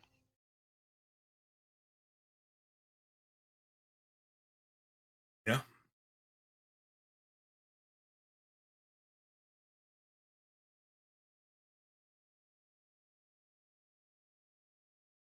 Do we know what the capacity carry count, or could we say safely that we could put all our belongings in there and then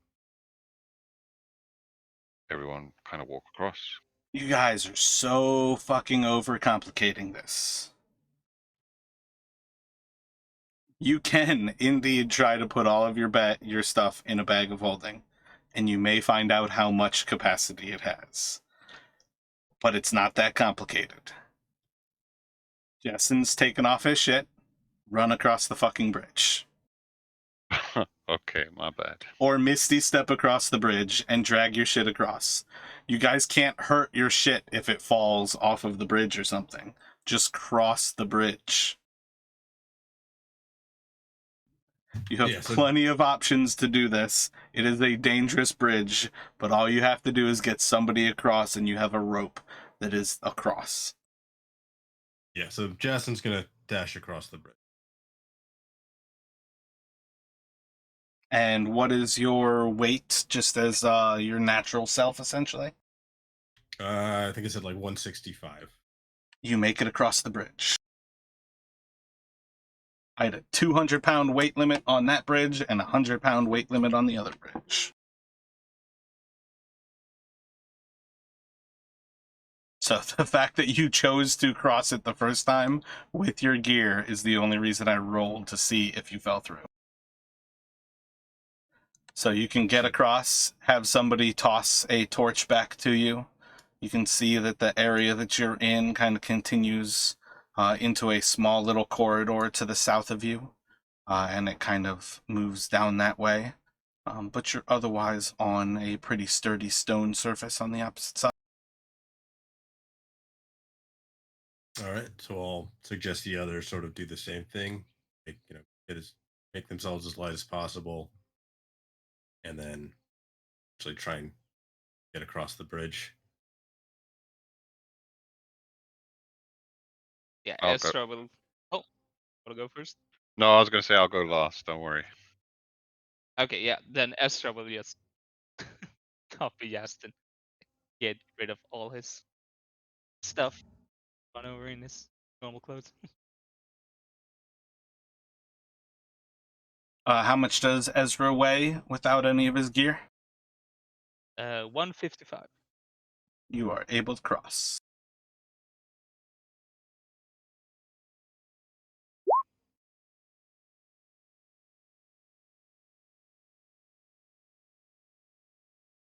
Let's go for Burke throws Jastin's equipment across the way, and then he will throw Ezra's equipment across the way. Thank you, Burke. I'll start getting my armor back on now that I'm on the other side. Who's the next lightest, we think? Well, if they're all around the same. Ellawood will cross, taking off his equipment, and then Burke will throw it across. That's all you guys got to do. Take off your gear and cross.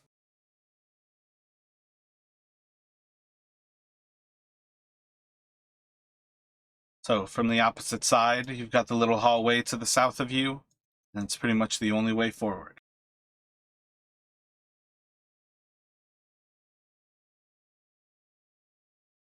So can I do the same thing? You said it's 200-pound weight limit. It is indeed. Oh god. So assuming I've done the same thing and chucked all my stuff across already, I try and run across, I guess. Or go How for much does Galen weigh without any of his gear? 200.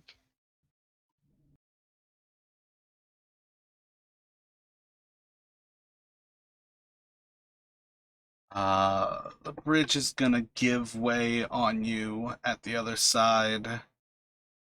The rope will hold you, and let's see.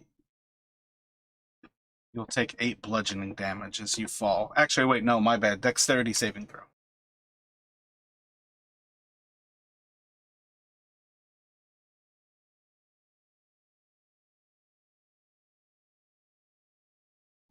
You are able to leap the last bit of the distance and cover to the other side of the stone. Phew.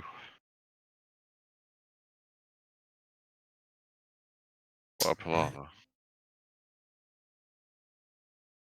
Want to do that again? Start start heading south down this corridor. So as you move forward, you see that there is a little T ahead of you all. It leads to the east, is back towards the river. To the south, you see another bridge. And then you see a hall to the west of you with doors on the north, and then alcoves with more treasure just kind of sitting inside of the alcove.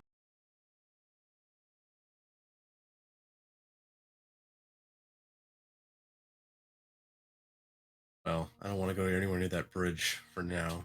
We have to, so let's start into the west. Gonna take a look at these double doors and go ahead try to open those unless the others want to check the alcoves. Seem pretty simple. They don't seem to have any traps on them. Just kind of looking over, you're pretty sure that you can open them.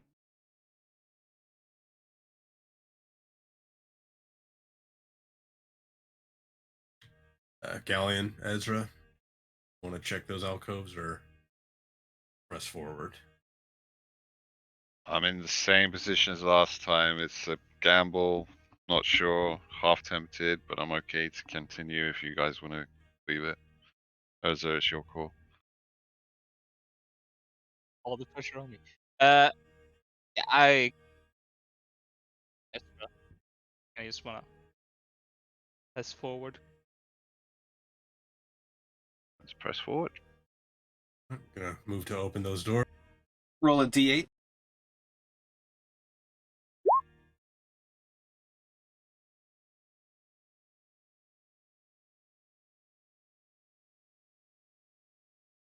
See a corridor ahead. The doors just outside of you seem to be another set of double doors to the north of you. And then you see 3 more of these alcoves filled with treasure, and one of them where the stone seems to have collapsed. Oh man, so much treasure we are missing. It's almost like you're in a wizard's treasure alcove.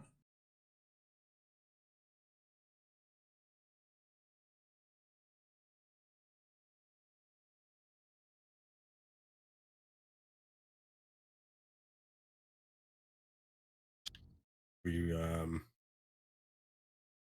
ahead and try to grab them one more time, or press ahead. Oh, I'm so tempted. This is like we missed one on the other side. We got 3 in reach, or 4 in reach. 3 or 4? I don't know. We got one. 5. We just 5 in reach. That's equivalent of maybe 300 gold per piece. Over 1,200 at least if they all stack up the same way as before. But we could disappear out of existence completely for even touching one of them.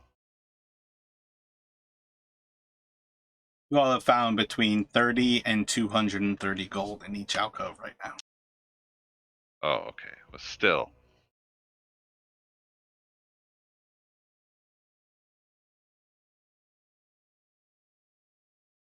I don't know.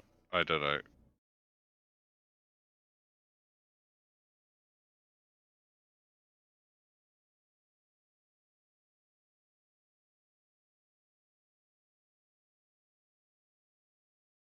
How much have we taken so far? We've got about, what, 400 so far? Is that right? I think Or like 450. 450.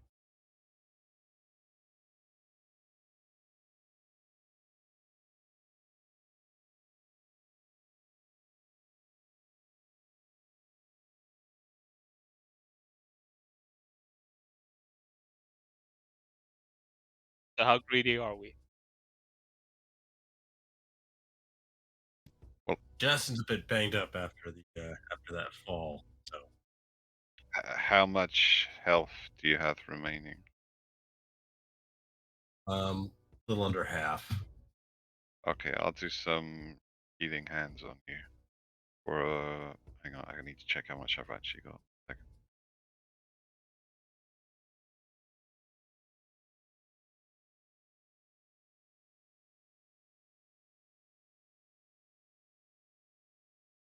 Yeah, so I can do lay on hands for about 10 points if you need it.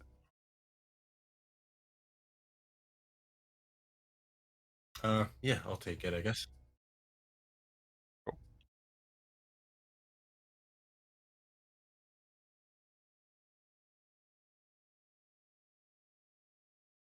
Okay, so I've marked off 10 points of my pool to heal Justin. So I'll thank Galleon. Ezra, you said the rope didn't seem to do anything. I'm going to say a little prayer to Tamora, and I'm going to attempt to step into this bottom left alcove and scoop up some treasure. Roll a d6.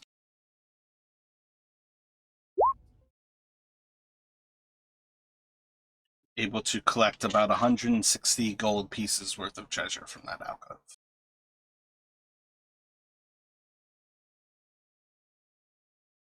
Nice. Only 4 more to go.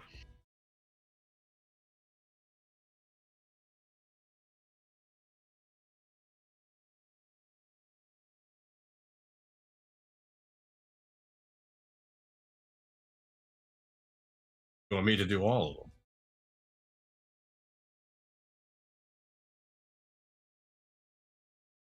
I don't know, I was just joking, but I'm tempting fate as well. Estro would go up into the alcove to the top left and take whatever treasures there too.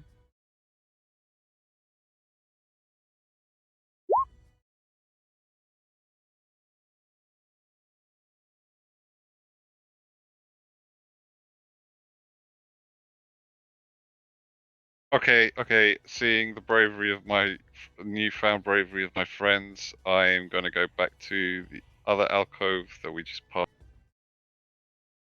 down and pull out my lucky rope and try and do the same thing again.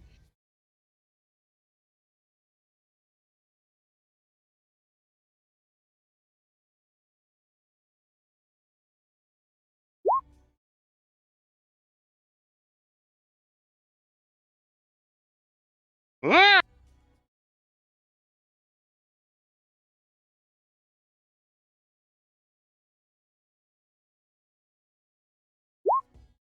Double sixes. They're good or bad?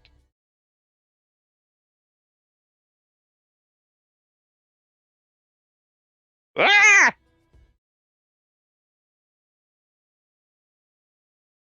Sorry.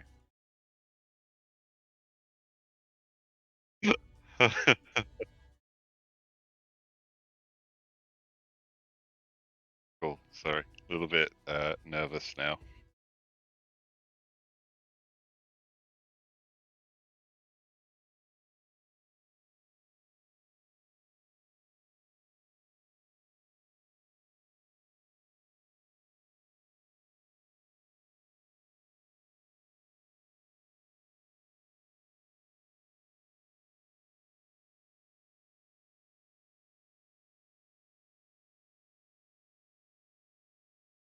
Oh my god. Okay.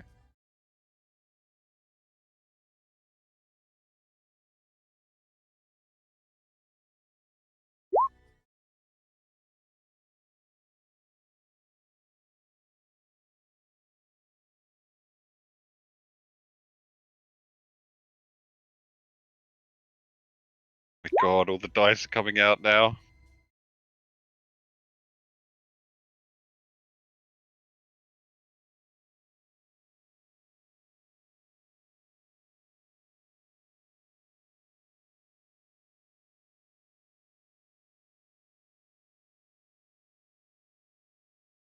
Justin, you're taking all of this down, right?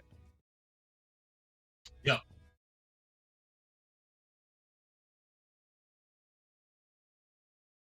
Oh my god, so much rolling.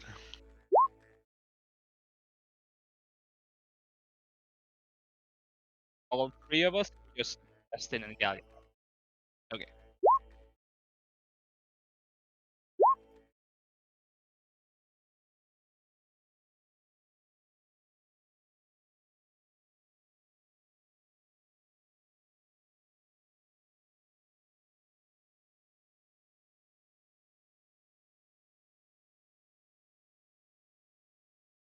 I don't even know what that is.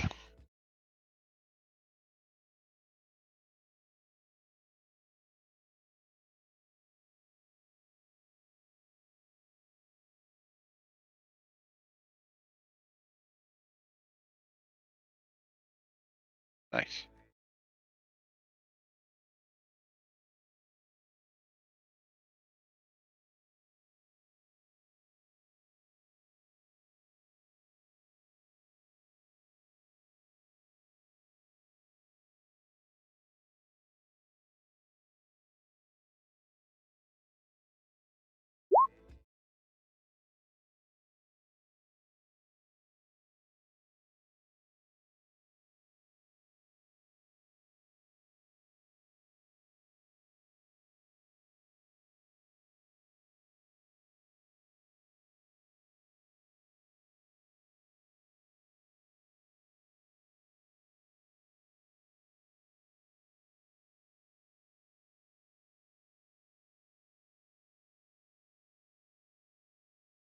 Okay.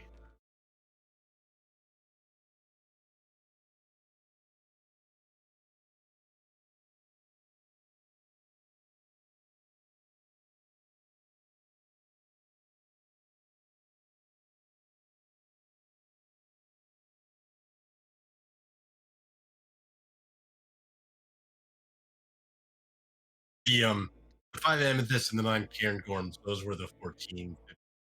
Yeah, right. Yeah, I just want to make sure I didn't double up. Yep.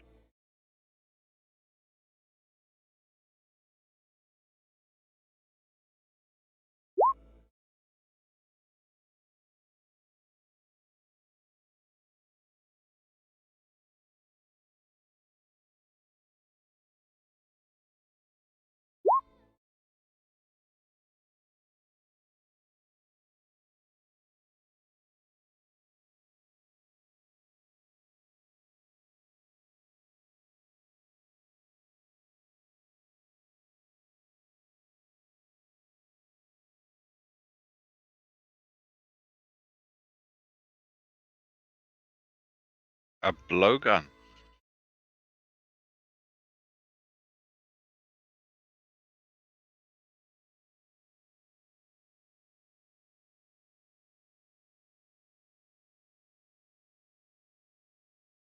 What does a blowgun use? I mean, that dexterity?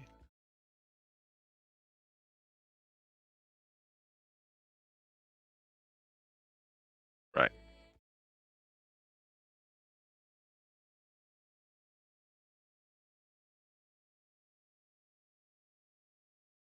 Okay, can I take a look at the short bow?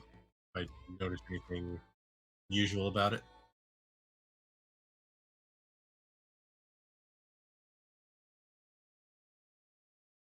Is it worth doing detect magic on these to see if they have any magical properties?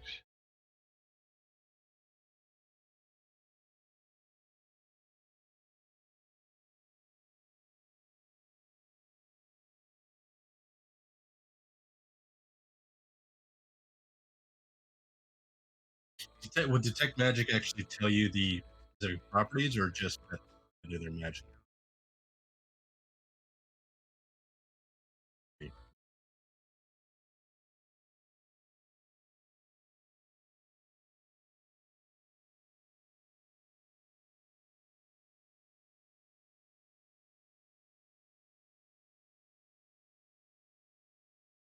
Might still be worth it, just to, at least to know if, how valuable they are, at least off the bat.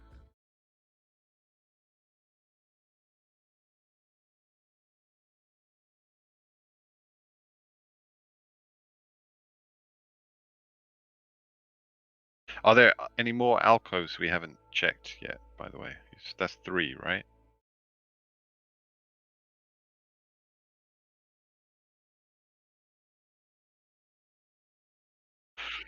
Okay, Galleon's gonna risk it again with his lucky rope for the one south of him. Yes, will check the. Oh, sorry, I meant Galleon. Jesus, I was thinking, Jassy, you're keeping a log of all this in my head, but it came out as a Freudian slip. No, I was going to say Jason will check the other one. That's remaining one up.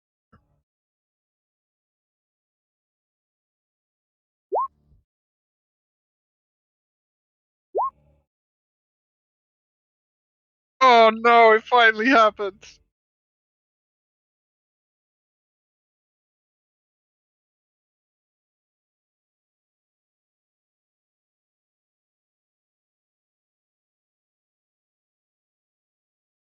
Oh shit.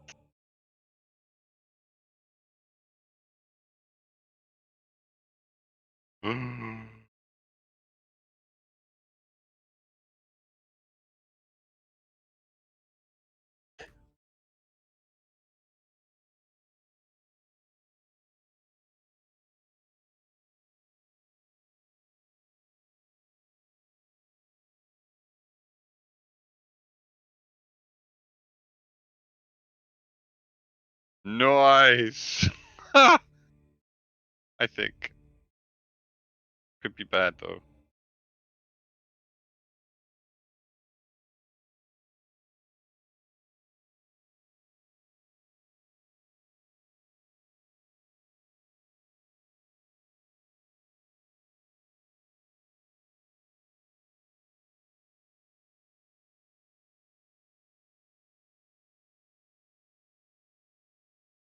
you?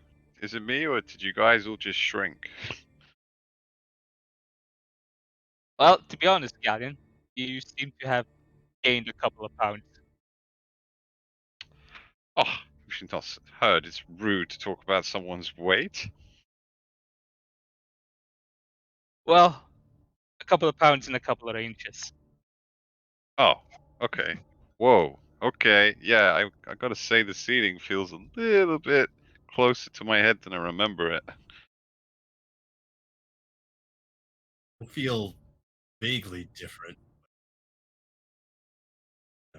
Look towards the others and be like, seeing what happened to Gallion, like what happened to me. But be able to, I'm gonna be able to see. I don't know. Would I feel being aged 4 years?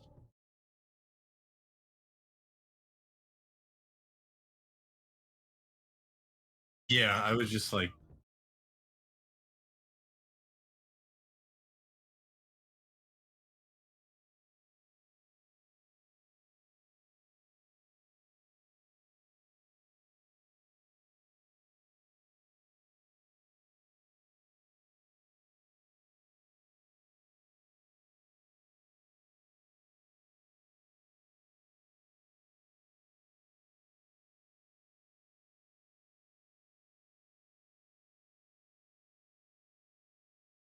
yeah. I suppose once we rest too, I might start noticing a few gray hairs falling out. My like beard or something. Or first time I see my reflection.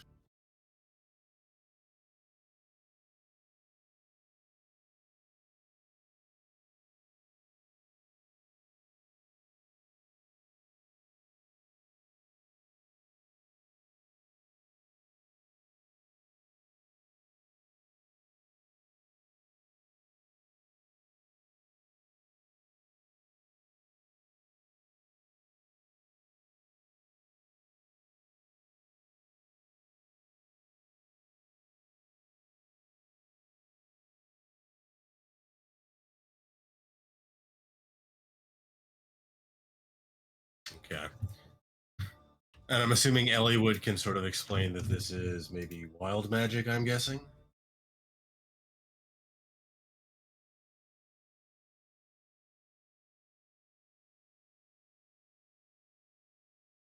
Okay. Yeah, makes sense. And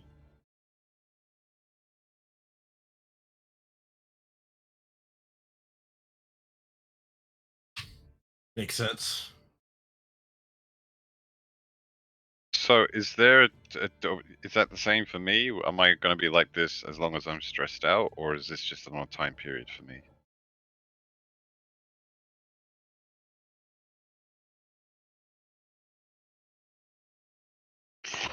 Okay.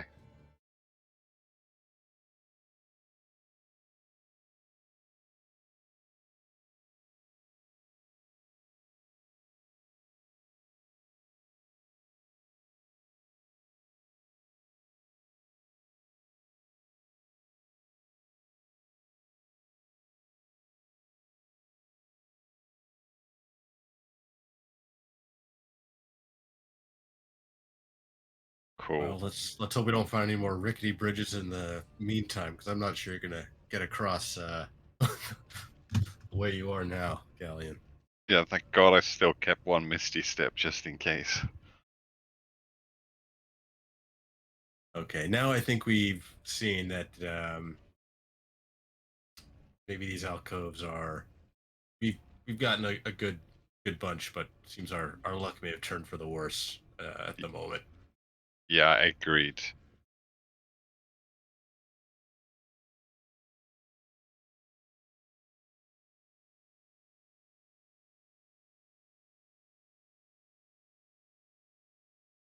Oh crap. Okay. I'm not going to move for the minute, but I'm going to say to Urza, do you want to do your detect magic on the weapons we found before we move on? I mean, sure. Sure. How much can you tell us more than maybe they're mad? Yeah. I'll start doing the ritual.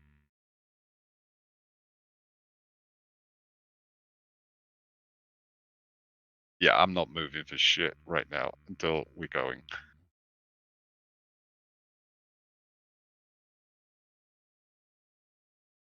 Ah, okay, phew.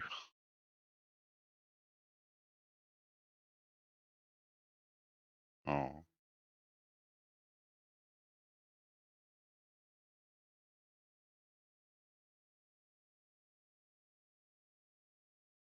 I knew it.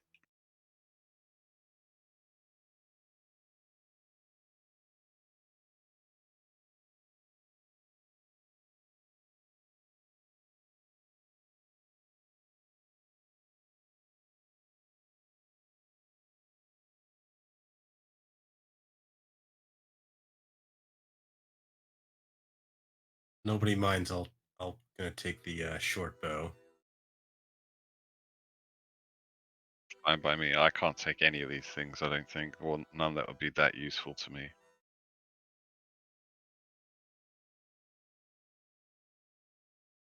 Anyone else use ranged weapons?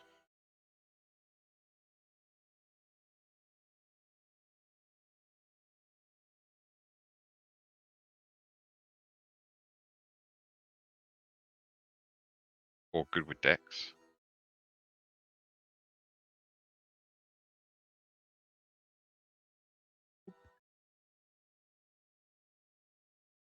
Would any of the other party members have benefits out of these things?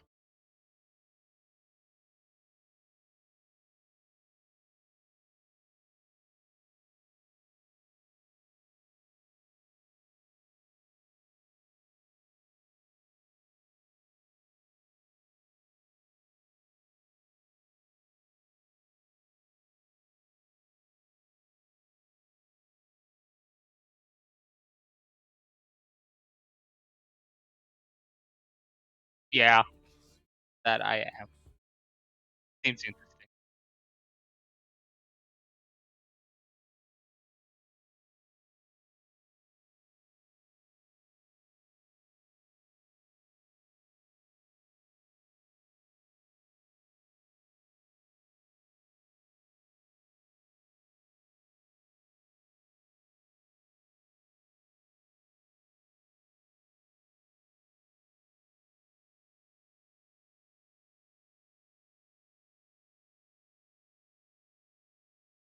We've only missed one.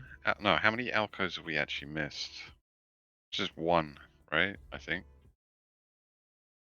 Yeah, Yeah, but that was. one. Sorry. Let's convince. Can we convince Victor to send in you for that last one?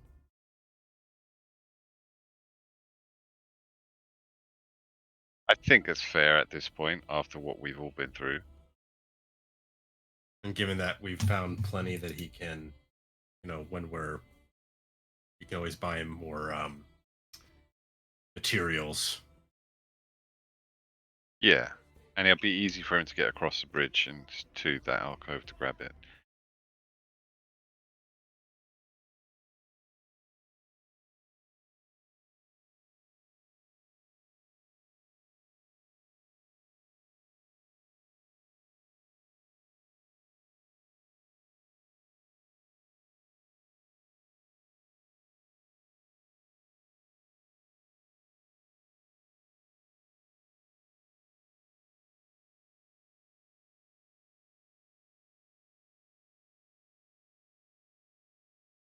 Can I hold the blowgun for now?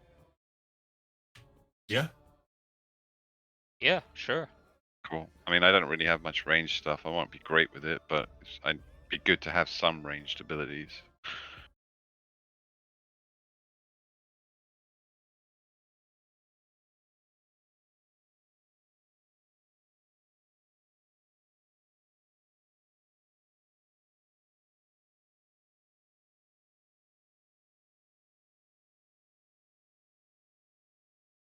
What would you do with that gold?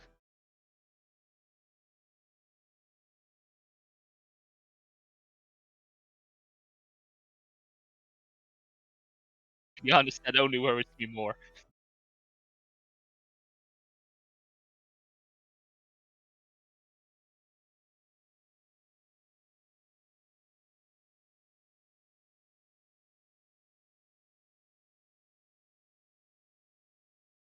own Victor's soul.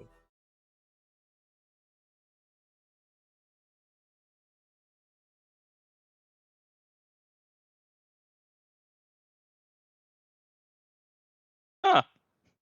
Huh. Well, I think your master would want Victor to be well equipped to make sure he can carry out his master's deed. So probably best to hand it.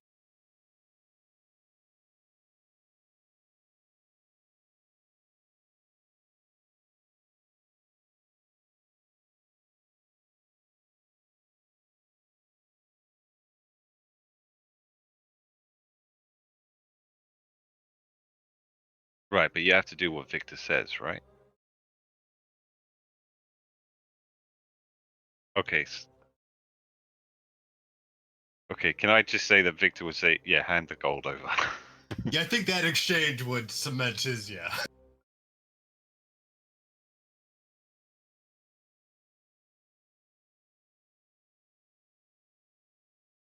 Nice little haul. Well done, guys. Pretend we didn't see you keeping those 3. All right, press on then. Press on. Move towards these double doors to the north here.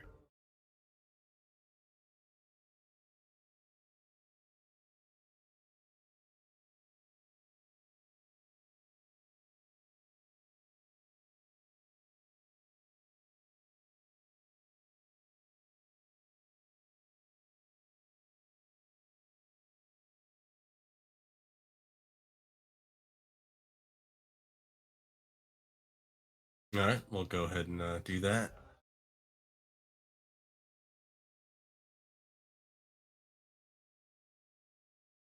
All right, I'm gonna go ahead and move in. It's sort of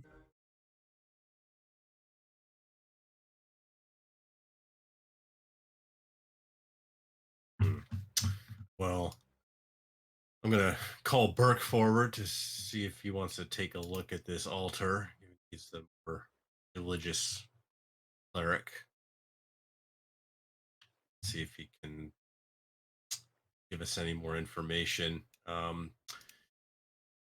I get closer, am I able to make out any symbols or runes or writing either on the altar or maybe in the wood of the chest or on the walls?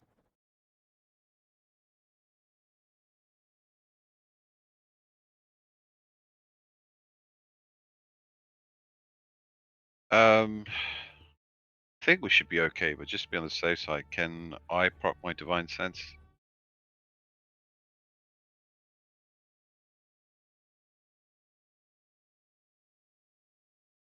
Is it worth me doing a history check? I am with my proficiency, or not worth it? Just to find out a little bit more than what you just told us, unless there's not much more to be gained.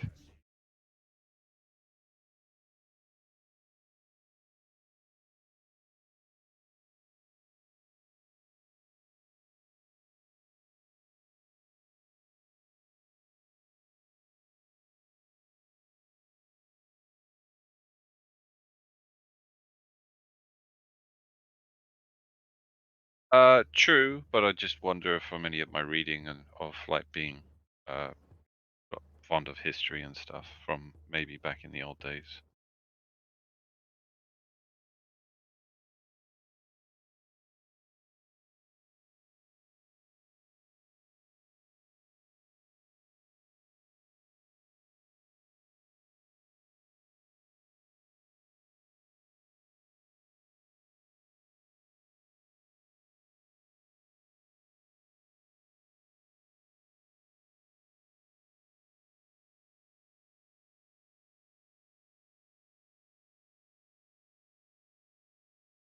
Um, is Ezra's detect magic possibly still up, or is that faded now? I think he cast it last time. Uh, After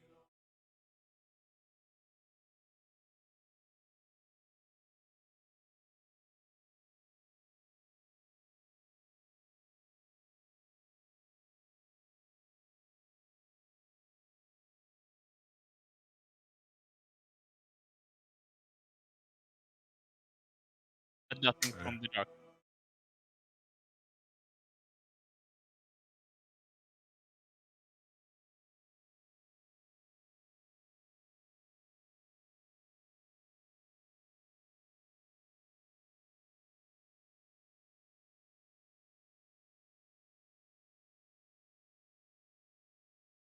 Justin's gonna move up towards the chest. Gonna maybe have he's gonna ask Burke to maybe take a look at the scroll. Um, does the chest appear to be locked, or um, does the wood seem to be in good shape?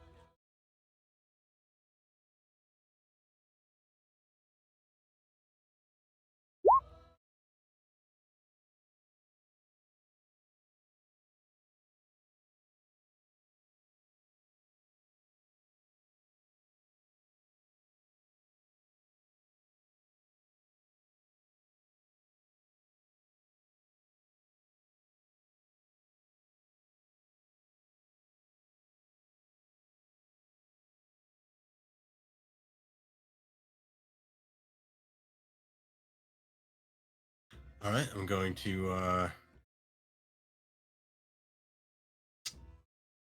This is like a pirate cache. I'm gonna. Can I check for traps, or is that included in that investigation check?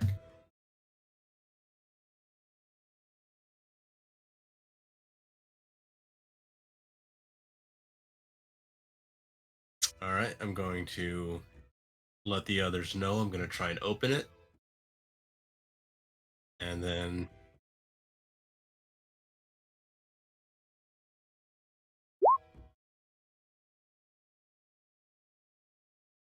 All right, got it. Um, I think I asked Bert to check out the piece of parchment if he's able to.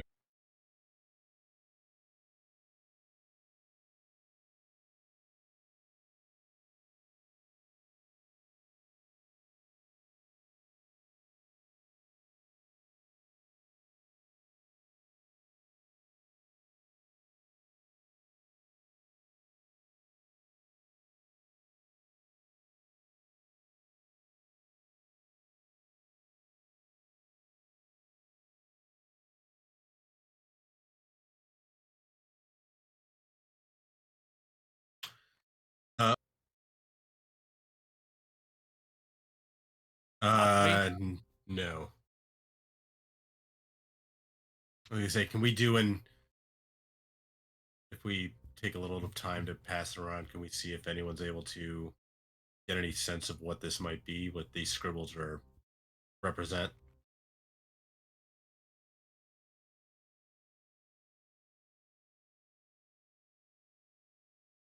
Hmm. Justin's wondering how that would have gotten the dwarves in Waterdeep area, why there would be in the Schult if that's where they are. Well, if this was a place for pirates before, maybe it's a place where lots of treasure lies to go investigate later.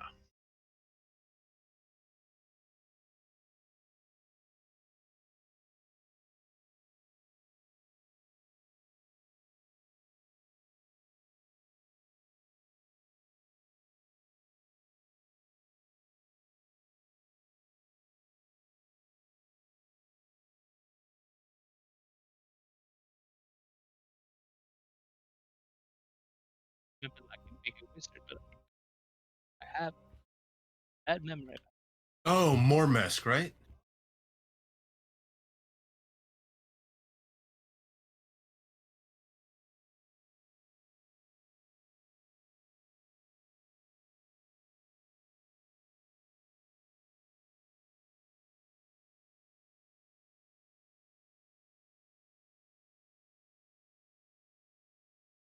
No, I didn't. I guess.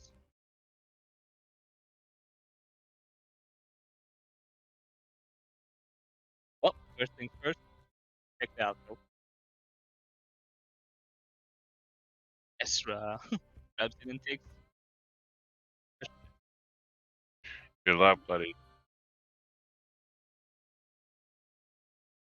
Is it better there?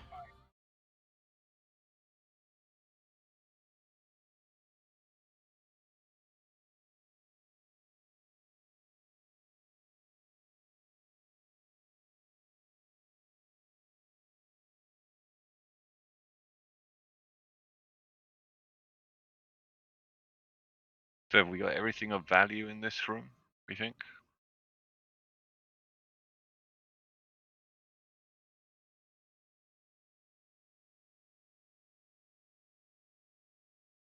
I can take a quick look at the sort of the broken up table, see if there's anything in the rubble. But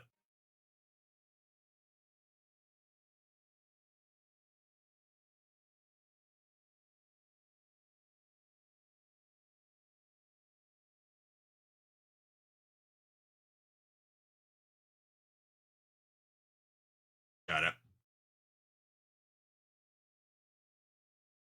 We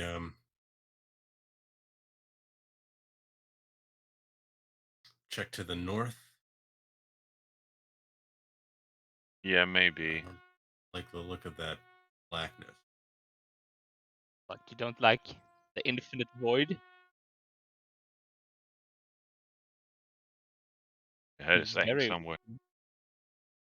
You stare into the abyss, it stares back at you.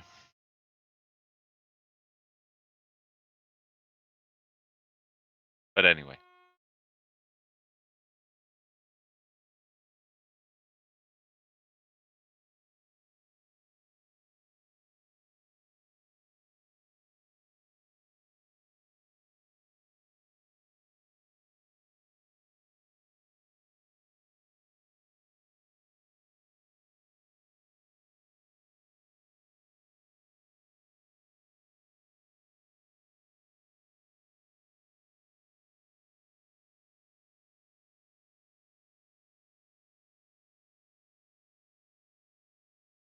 Yeah, I think I'm gonna light up a torch so Jason has some light to go by too.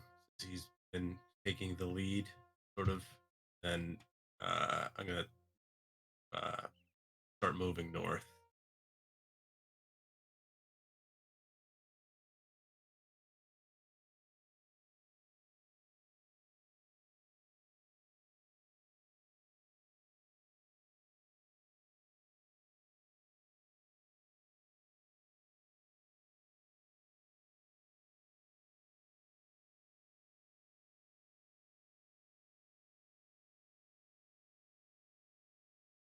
Oh crap.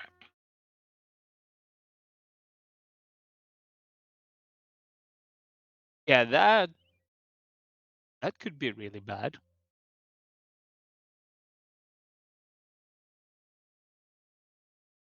Ezra is gonna walk up to like where Yastin disappeared, like stick his hand to see if there's like what happens.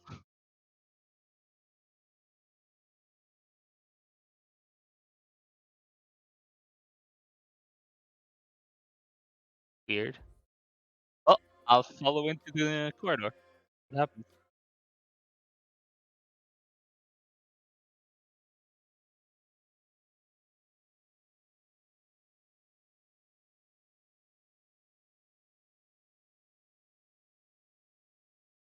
Okay, Galleon's freaking out a little bit, and he's wondering whether this is a good idea, and he's starting to look at the big open void to the west of him and thinking if he should go that way, but he thinks better of it, and because he doesn't really think too much ahead, and just follow his friends.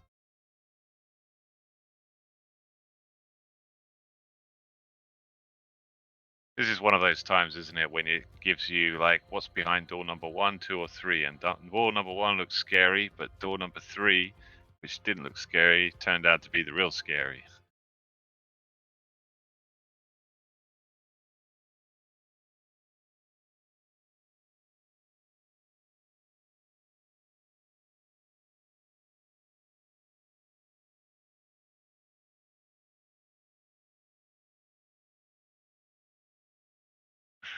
Here we are. Does there seem to be any sort of like It's like air circulating through. Do we smell anything in the air in this sort of air box? The,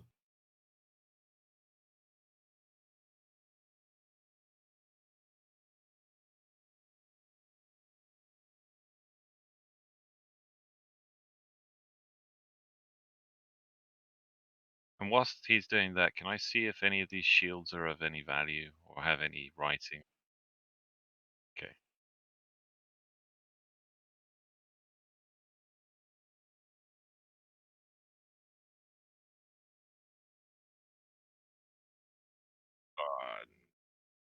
No, never.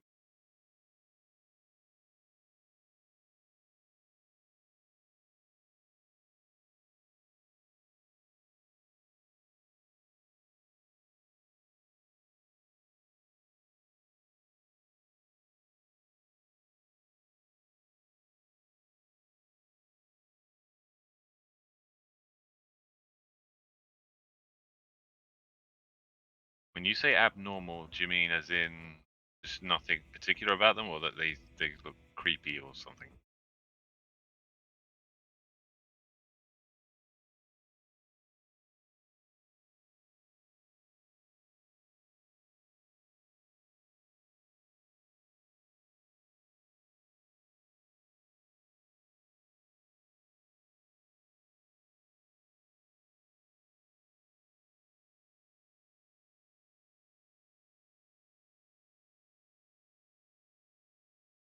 sort of weird trophy room, maybe, Galleon? Yeah, that's what I'm thinking. Well, I can't fly, so like we've only got one way forward.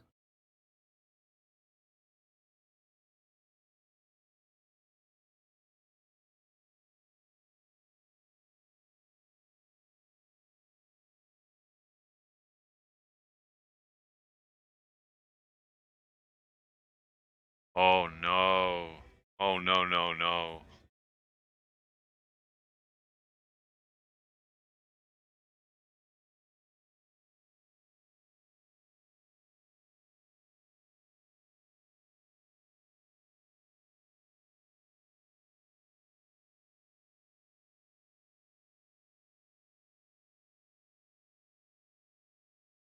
Oh dear me. Yeah, I just went to 10%, and yep, it's, it's big.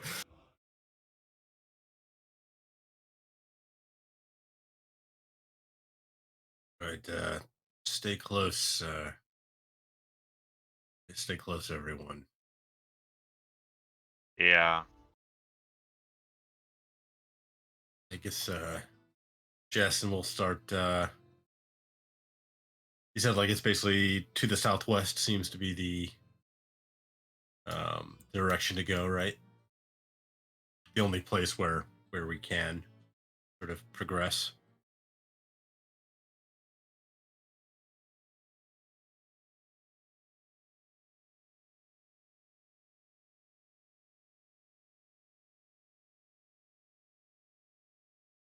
Would I just checking this.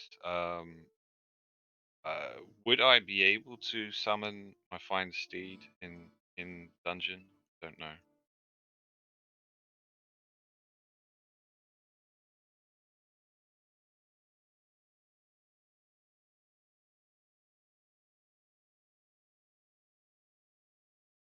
Yeah, okay. I might do that at this point if that's all right.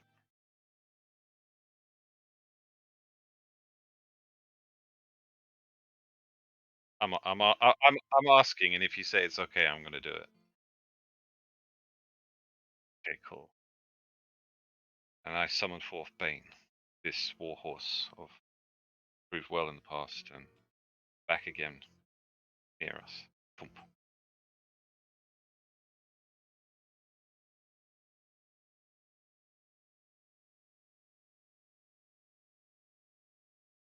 And Justin's going to carefully start moving towards the southwest. Does he? Can we hear anything from where we are in this room coming from that direction?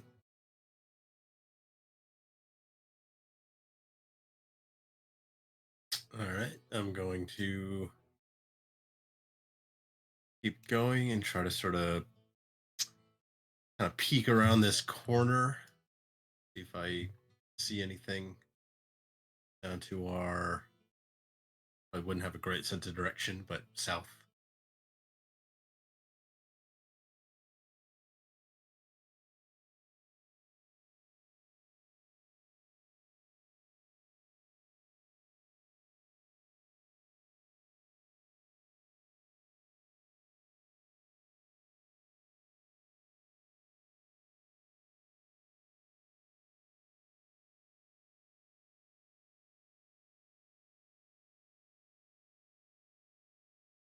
Okay, I'm gonna start moving. I'm gonna.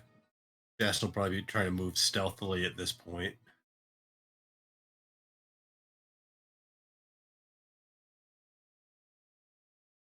Nice.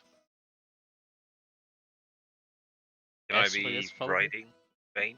If that's alright. Sorry, Ezra. No, so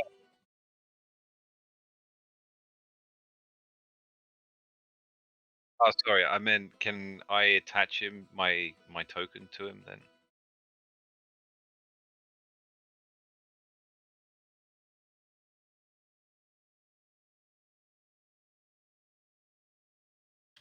I'm gonna turn back to the others. Suggest maybe I'll try and scout ahead a little bit quietly.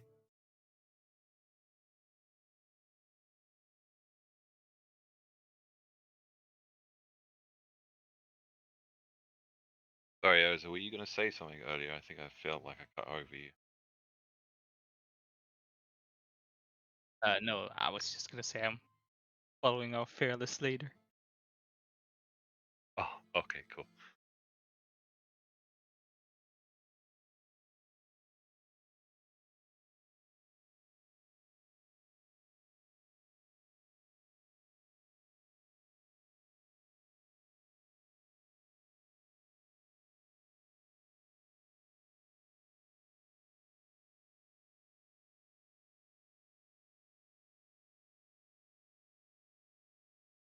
Yeah, that's the idea.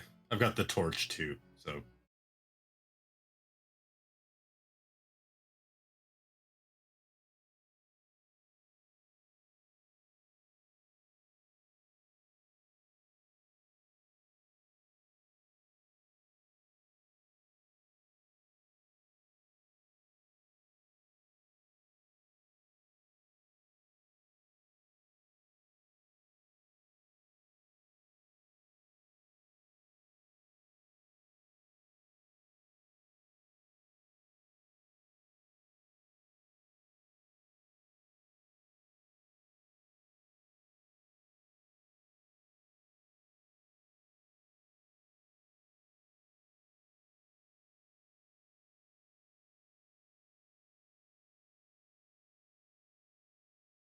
and is it sorry, is it looking in our direction?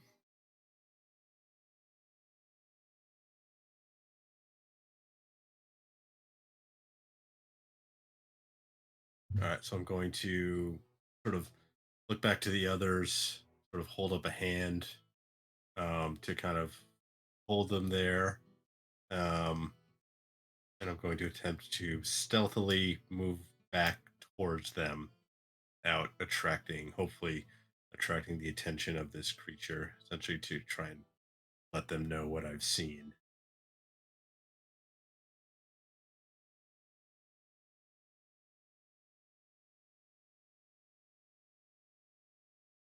Okay, so I'll describe the sort of what I saw. Um, no idea what it is. Probably not. Maybe some sort of guard for something, but I have no idea where we are. I have no idea what it is or what it's doing here.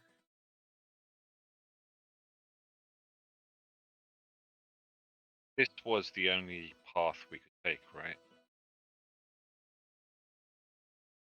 It appears to be. Like we got a battle on our hands then. I doubt we're going to get past this stealthily.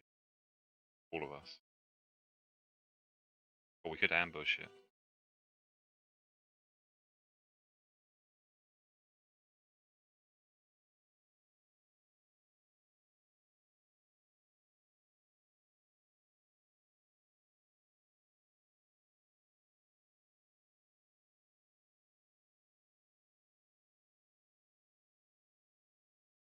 Ezra, any thoughts? Just thinking if there any way we can maybe reason with it. Not sure. Kind of scary the way you described it.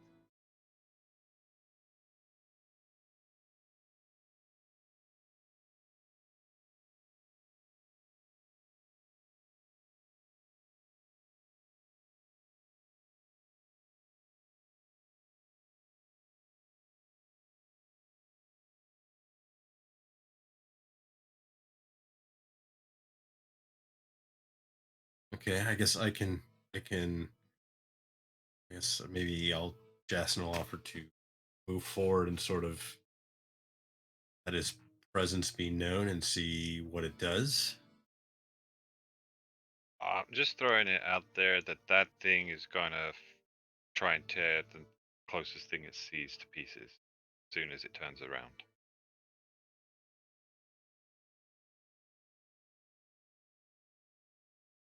Based on what you've described. Certainly looks dangerous. Um, we have been in situations before where we've managed to parlay with creatures you might not expect. I would Okay.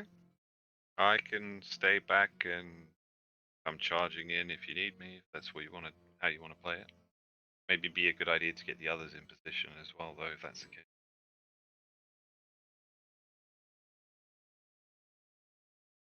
yeah, essentially kind of have people ready at sort of this end of the hallway, and I'll kind of move down here and then see if the creature like attacks immediately on my presence or what happens. Well, I feel I mean, like you shouldn't go there alone. So I'll go. yeah, sorry, Ez. Quickly, one other thing before you do that. So when you say you've come across creatures like this in the past, you've come across evil creatures that you've had talks with and found other ways other than combat. Is that right?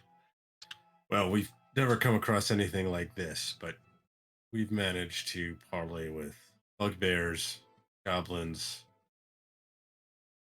manticore. This, looks from the sound of things, sounds pretty fiendish, like a demon. Wings, whip, sword. Did it have horns as well, or is that? I don't think that was just a creature, right? 9 foot tall. 9 foot tall. Yeah, it's a big guy.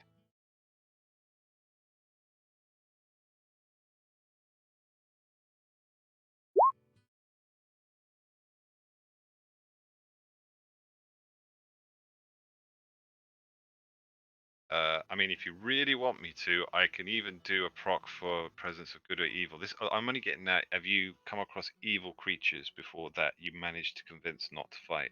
Because I don't really want to waste something that quite obviously looks like a pretty bad guy. But if you want to take the risk and go for it, I'm just saying. Uh, you know, I mean, mechanically speaking, I don't think we'd know like good versus evil creatures. there's a big difference between a bugbear and a demon. Is all I'm saying. Yeah, I mean, it certainly looks dangerous. I'm not expecting us to be, but saying, That's cool. I'm just playing out Paladin role, just saying he sees evil clearly without even having to use his divine smite. I mean, his gut's telling him it. So yeah, cool. I'll follow your lead. I'm just putting it out there. That's all.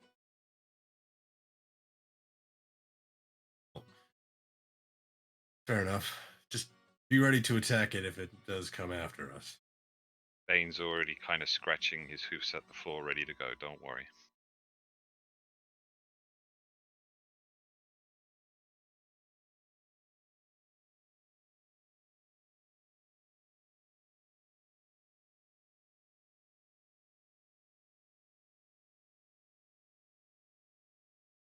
Going to turn the corner.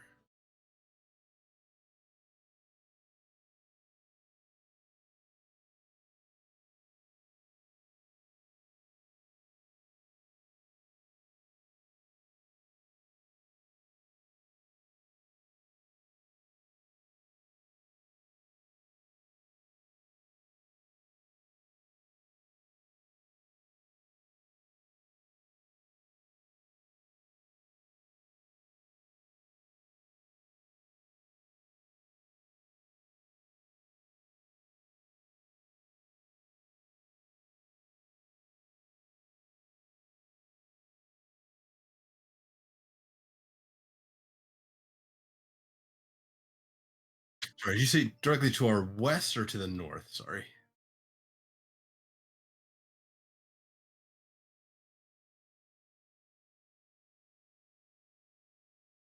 Wait, so there's two?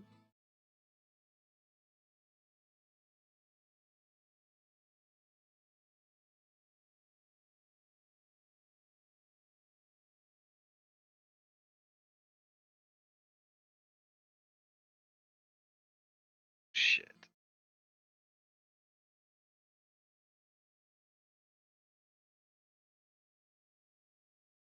Does it look like it sees me? Like, is it? Do I see any eyes on it on this one to directly to the west of me?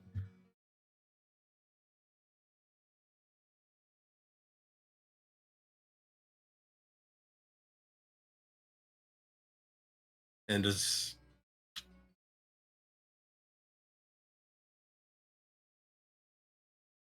okay, I'm going to take a step towards the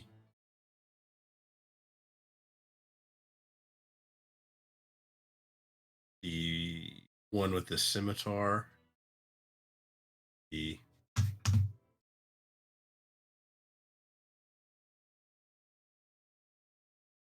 okay, so I'm going to call back to Galleon and say these appear to me statues.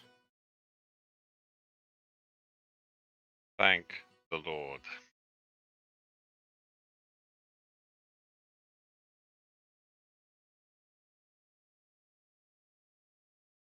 Does it look safe to walk down there? As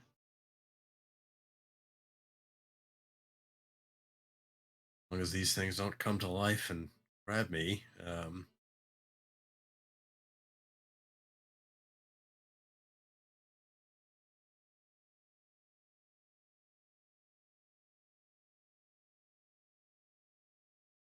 You guys want to keep an eye on those things, and I'll start moving forward. Let me know Uh-huh. if you see anything move or change or going to while you're keeping an eye on those, I'll maybe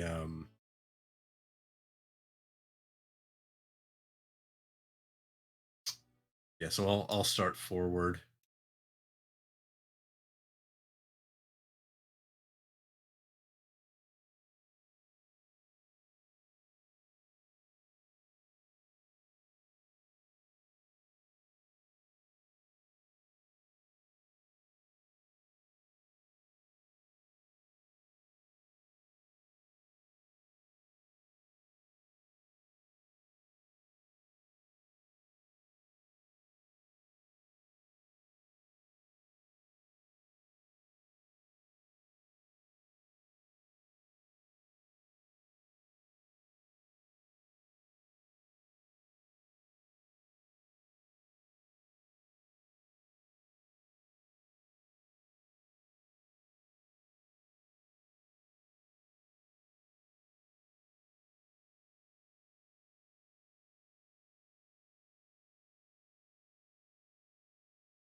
And are these also statue, or do these appear also to be statues?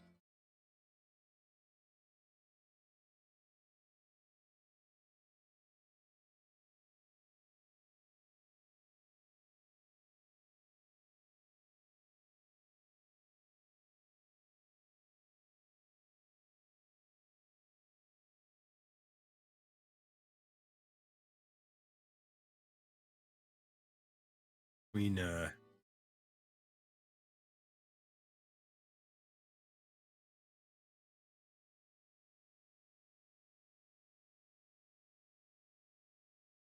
mean, these things and the shields, it almost seems like some sort of weird museum. I wonder if it's worth inspecting any of these, either secret compartments or traps.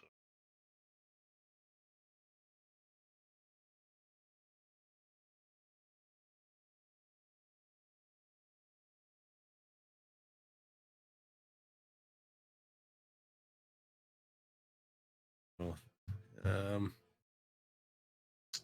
Jason will probably keep on sort of passing along, taking note of the different statues, seeing how far this corridor or this chamber extends.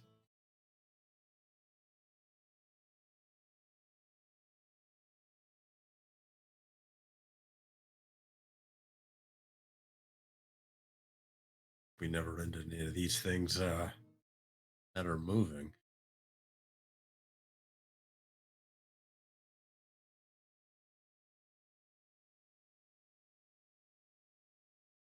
Yeah, truly charming creatures, huh?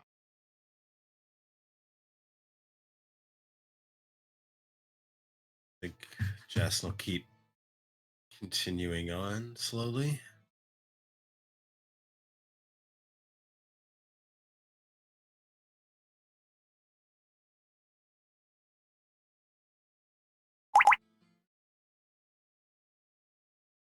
Hairs on the back of his neck are definitely standing up at this point.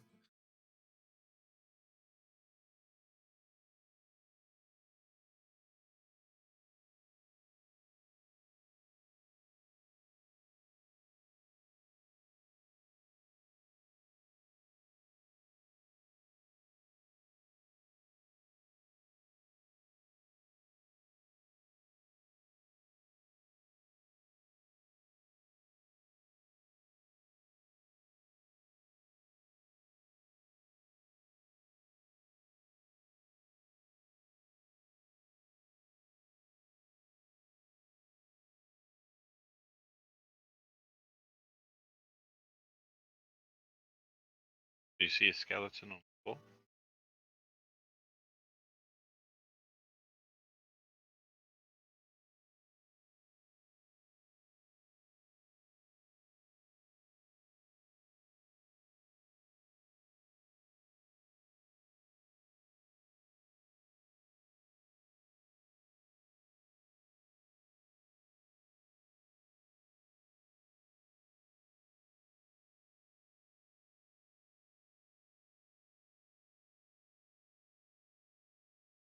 To be fair, me for one, I definitely get the picture. These are badass things.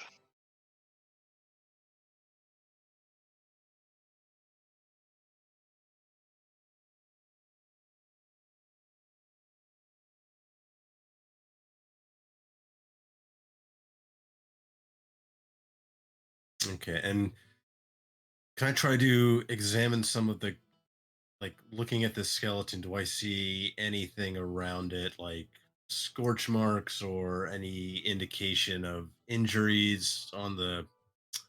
Well, it's a skeleton, I guess I probably wouldn't see. There's no like flesh left, but um,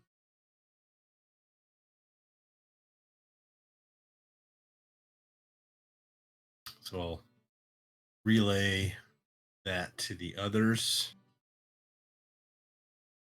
Suggest we watch our step.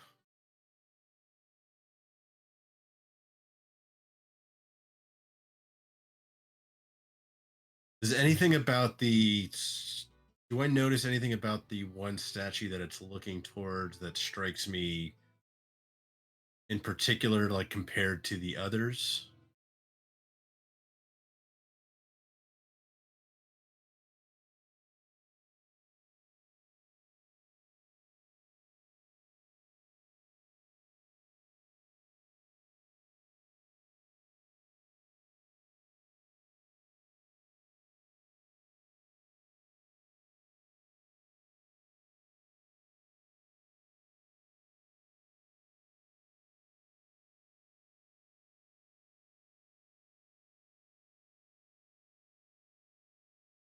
Eh,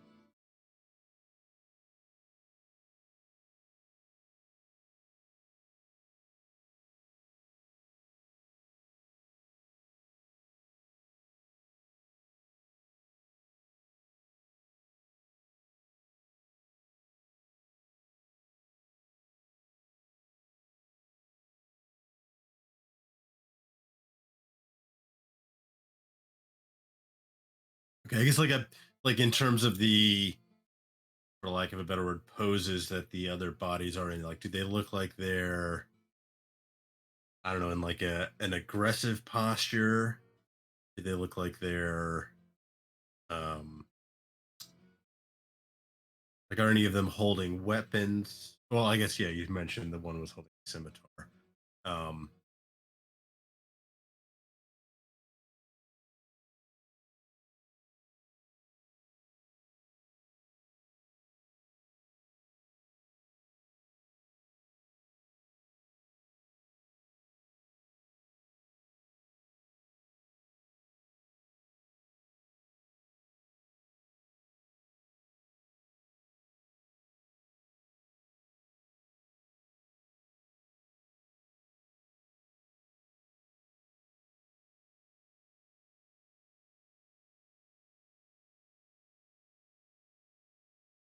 okay. I'm going to, as I'm like approaching the skeleton, I'm gonna start trying to keep a closer eye on the like kind of ground in front of me, sort of like thinking maybe it, I don't know, it something killed it in here. I'm guessing. So sort of being a little more, maybe a little more cautious about looking for like pressure plates or just kind of watching where I'm stepping. I'm gonna start uh, forward again.